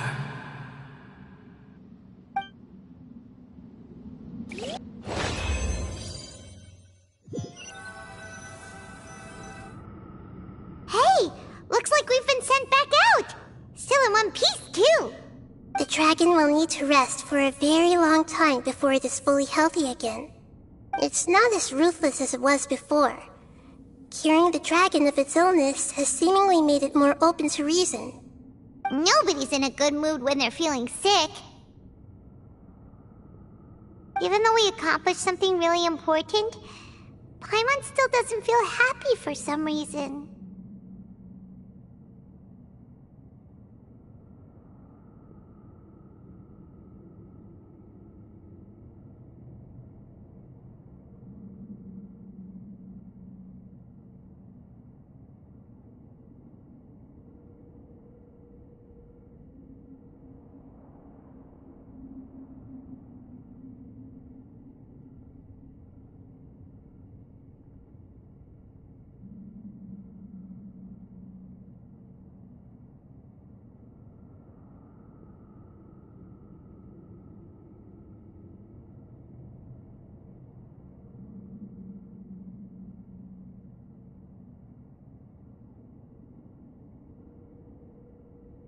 Indeed.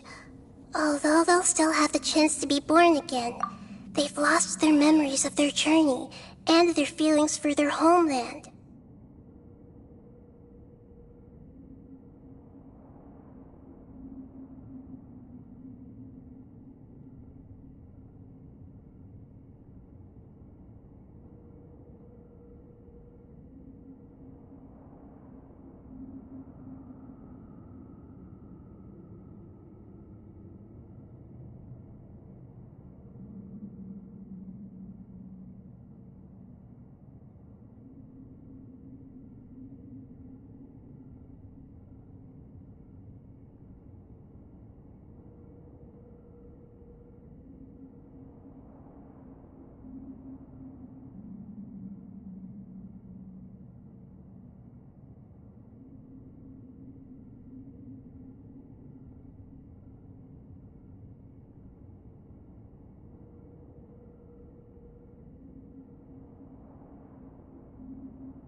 Each opportunity for growth is unique in its own way.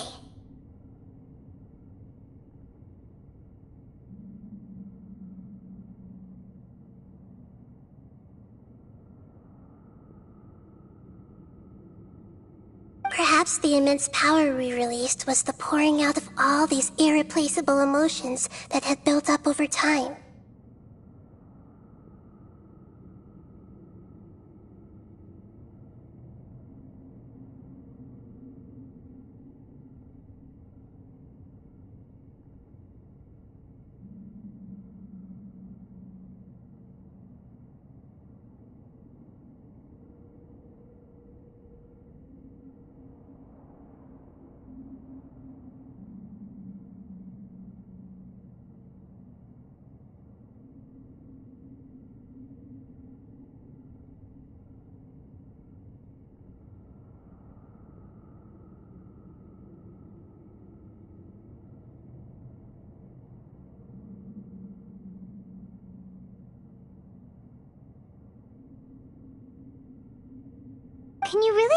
place with no family your home?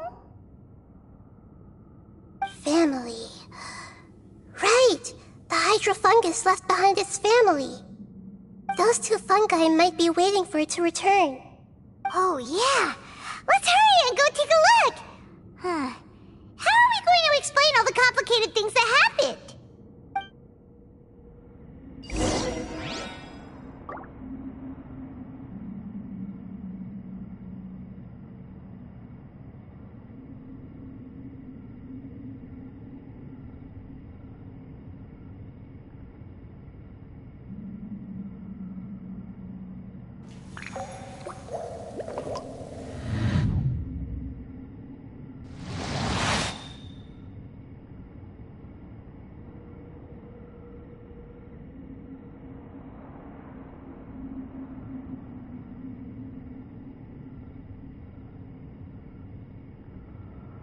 Melusines are beautiful creatures. They are the pride of Fontaine. Be sure to befriend them and cause their...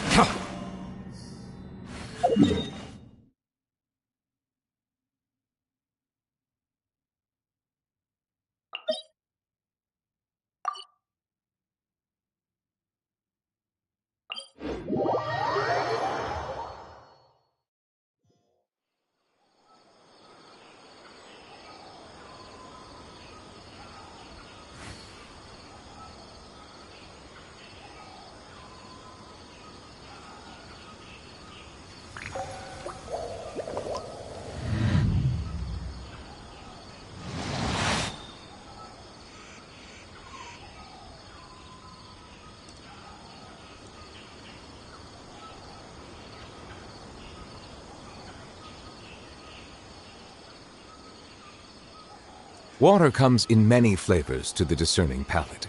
Mondstadt's water is crisp and pure, while water from Liyue has an enduring aftertaste. In Inazuma, the water possesses a depth of flavor unlike any other. Sumeru's water, meanwhile...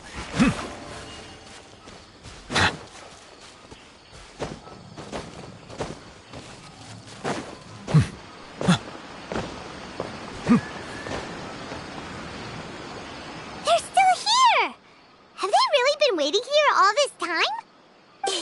We're back. I'm sorry. I really am. But it's gone home and won't be able to return for a very long time. Don't be sad. It did it to protect you. Your happiness is more important to it than anything else in the world. It's said that Noor is its most important family member. That's your name, isn't it?